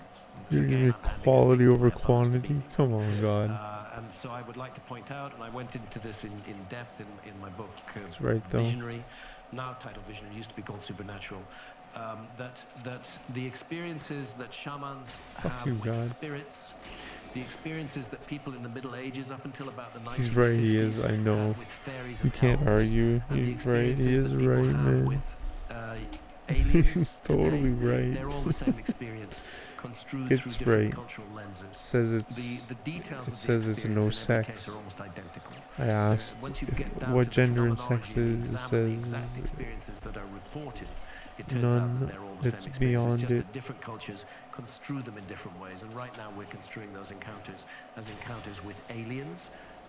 Well, certainly they are alien to this realm, but are they coming in spaceships, or are they crossing interdimensional space, or are they all within our minds somehow? Mark, the guy that you spoke to, did you put that episode out yet? Yes. with Rick Barnett, yeah. Yeah. So Mark spoke to a guy who claims to have been abducted Oh, that guy. Yeah. by aliens, Yeah. right? Yeah. And Jay King. yeah, has he dabbled with psychedelics at all? I don't know. I asked him sort of like. No, peripherally, what? peripherally, he It didn't didn't really give me the seem B to- press. He didn't elect What? the information outright. I Are didn't you press on He it. may be a serious? natural Like, learning user of how? DMT. It's notable that people in the Middle Ages were repeatedly reported being abducted by fairies. Check the tape on Shamans are that repeatedly one. abducted by spirits. Shamans have sex with female spirits in the spirit world. Alien not abductees cheating. today have sex with aliens and often produce hybrid children. It was the case with fairies as well. It was the same thing. We're just viewing it through different cultural lenses, I think. And I think it's very useful to analyze this experience if you look at these earlier examples of how it was construed. And there were like ancient civilizations that spoke of the star people, or like, is that a version of There's that? a Or? fascinating imagery on the second shrine of the tomb of Tutankhamun, which is in the museum in Cairo now. And what it is, it's a gold. The whole shrine is covered in gold. And on one side of it is an image of individuals who are in mummified form, but they're looking up at a star. It wasn't even And peace. rays from the star are coming down into their forehead, right into their forehead. And talk about star people, and talk about the pineal gland. I mean, that's what it seems like. Let's see if we can find it. Any of these, perhaps? Is the That's second actually shrine? from the second shrine, but that's not the image I'm talking about. That may be the image. Let's have a look at that. Yeah. My eyesight's so shit, I can't see. Yeah, it's not very high quality. No, that's not it anyway. Anybody who searches far enough and spends enough time will find it. It's a very famous image. And there's this direct connection with the stars that is manifested in that image. So as far as global knowledge is concerned, all these ancient cultures building pyramids, building different mountain structures, connected to the stars in some capacity. I know it's been posited that there's ancient civilization that's potentially going around. Is it possible that it's just connection with psychedelics that occur naturally all over the earth, and even internally with us through holotropic breathwork that could give those revelations? My view on a possible lost human civilization is, first of all, that civilization, like all other civilizations on Earth, emerged out of shamanism. And that psychedelics and the use of consciousness-altering plants and fungi were fundamental to that shamanistic culture, just as they were to every other shamanistic culture. But it took a different direction from some other ones, and became capable of navigating and exploring the Earth at a very, very early date, and studied astronomy in an almost scientific sense. Do you think it's possible that this same experience happened to what are we, Homo sapien? We're Homo sapiens, yeah. Did it happen to, what were you bringing up earlier? Homo erectus, Homo erectus, Neanderthals. Could they have also dabbled? I think it certainly happened with Neanderthals. There's more and more evidence that cave art that was attributed to Homo sapiens was actually done by Neanderthals. Wow. And it may be that the Neanderthals taught the ancestors of anatomically modern humans how to paint. That is even possible. There's very strong evidence now that Neanderthals were doing cave art, and the same geometric patterns and the same entities appeared there. They're not so different from anatomically modern humans, and anyway they live on in us because there's so much Neanderthal DNA up to these may be some examples of Neanderthal cave art. But did Homo erectus, I think you mentioned that they were sailing? Well, they certainly did sail, because they got, as far as I recall, even as far away as some of the Pacific Islands, Micronesia, maybe even New Guinea. But the problem is we don't have any evidence from that period, apart from a few skeletal and fossil remains. The evidence for psychedelic use in cave art is fundamentally derives from the art itself. Yeah. That was why I went to the Amazon to drink ayahuasca in 2003. I thought I had finished my inquiry into the possibility of a lost civilization. I was wrong. I went back to it later because new evidence, particularly Göbekli Tepe, came out. I was looking for a new subject that really interested me. Human origins interested me. And then this sort of burst of symbolism and creativity that occurs 100,000 years ago or less. And that's when I started to look at cave art. And then I came across the work of a professor at the University of Witwatersrand in South Africa, David Lewis Williams. His neuropsychological model of cave art suggested that cave art was documenting experiences in deeply altered states of consciousness. And he made a strong case for that. Then I thought, okay, let's look at cultures that are using deeply altered states of consciousness now. So I started looking at the Amazon, and I came across an amazing book written by Luis Eduardo Luna, with paintings by Pablo Amaringo, an Amazonian shaman, depicting his ayahuasca visions, and lo and behold, there were so many common points with the cave art. I'm a boots-on-the-ground researcher. I can't write a book about something if I don't experience it. That's why I spent 7 years scuba diving. So, I said to Santa, we have to go to the Amazon and drink ayahuasca if I'm going to write this book authentically. Does cave art make more sense to you now after having the... Oh, completely, yeah. Yeah, it makes complete sense to me. It certainly wasn't about hunting magic. They weren't trying to cast magical spells on the animals that they wanted to hunt. Only about 2% of all animals shown in cave art are pierced by any kind of projectile, as a matter of fact. There's no evidence that they were eating the animals that are depicted in the cave art. A lot of animals are depicted, but shamans often experience themselves transforming into animals. Spirit animals, So it all makes much more sense to me, and the geometry that accompanies it, and the scintillating patterns. It's all psychedelic art. One more run. In my view. Thanks Is for it here. odd About to sign have off. had these experiences and speak to people who haven't? Because as I talk to you right now, I feel like you've existed. It's not another country. I feel like you've existed in like a different dimension or reality. The Spider-Verse, like a different like as part of the multiverse. That's kind of what it feels like. And you've existed in both. And you can relate to me on the things that I'm saying because you know what it's like. But the things you're describing to me, I can't even really wrap my head around them. Go drink some ayahuasca. It makes me want to do it. Yeah. Yeah, Go drink some ayahuasca in a properly controlled shamanic setting. where the shamans know what they're. You gotta give me the name of that fucking vampire before Why? I go do it. Fuck, man. He did, right? That's terrifying. He's on everybody's watch list now. Good. Yeah, he won't be going, but there are some good places, and I'm not saying that there aren't good places available in the West as well. But is that a common experience you've had with people? Like, I'm fascinated by what you're describing, but it is so foreign. Yeah, it's very difficult for those who've not had the experience to relate to it. For those who have had the experience, it's very easy to relate to it. So I'm kind of bridging two worlds. I'm trying to use my functionality in this realm as a storyteller, as a person of words, to bring across Not some based on element a of that, not that good door. experience, and fundamentally to say to people, we shouldn't demonize this. We should consider that it's played a huge role in the human story. Has it dulled your experience within this reality that we shared on, knowing that there's this alternative version? It seems more precious. So it's enhanced it. Enhanced it. That's cool. I feel incredibly fortunate to have had this incarnation, to still be in this incarnation. Yeah. As a matter of fact, that's another thing which I It's can't not- prove. it's not it. But I do think reincarnation makes a lot of sense. Why is that? Well, firstly because of firstly because of Ian Stevenson's amazing study called "Children Who Remember Past Lives." Ian Stevenson was a psychologist, and he was interested in reincarnation, and he went to India. Our culture discourages children from remembering past lives. In India, they don't. And he went to India, and he interviewed children in India up to the age of 7. After the age of 7, it's all forgotten. Tends to be all forgotten. We get so absorbed in this life. But up to the age of 7, there are distinct past life memories. And this appears to be true of all children. It's just that some cultures allow those memories to be manifest and others don't. And he did scientific work. So an example might be a child who remembered his name, living in a village 300 or 400 miles away from where he's living now. He remembered the house that he lived in. He remembered an object that he'd concealed in that house in that past life. Then they would go to the house, they would find the object, they would know that there was a There's some person. crazy stories I've heard. Now this is proper work. This is not woo-woo. This is again recommending a book, Ian Stevenson, Children Who Remember Past Lives. How stupid do you feel? Wait, what?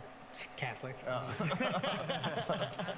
And that's another reason why is it transhumanism that seeks to make us immortal in our physical bodies? Is that what it is? Yeah, the singularity. I'm not a big fan of that. I like the idea of the deck being reshuffled and coming back and having multiple lives rather than being stuck in this one forever. Speaking of religion, I've actually been wondering, how do religious people take your theories? Badly. Because here's what's interesting. The only thing that generally rings a bell is the story of the flood.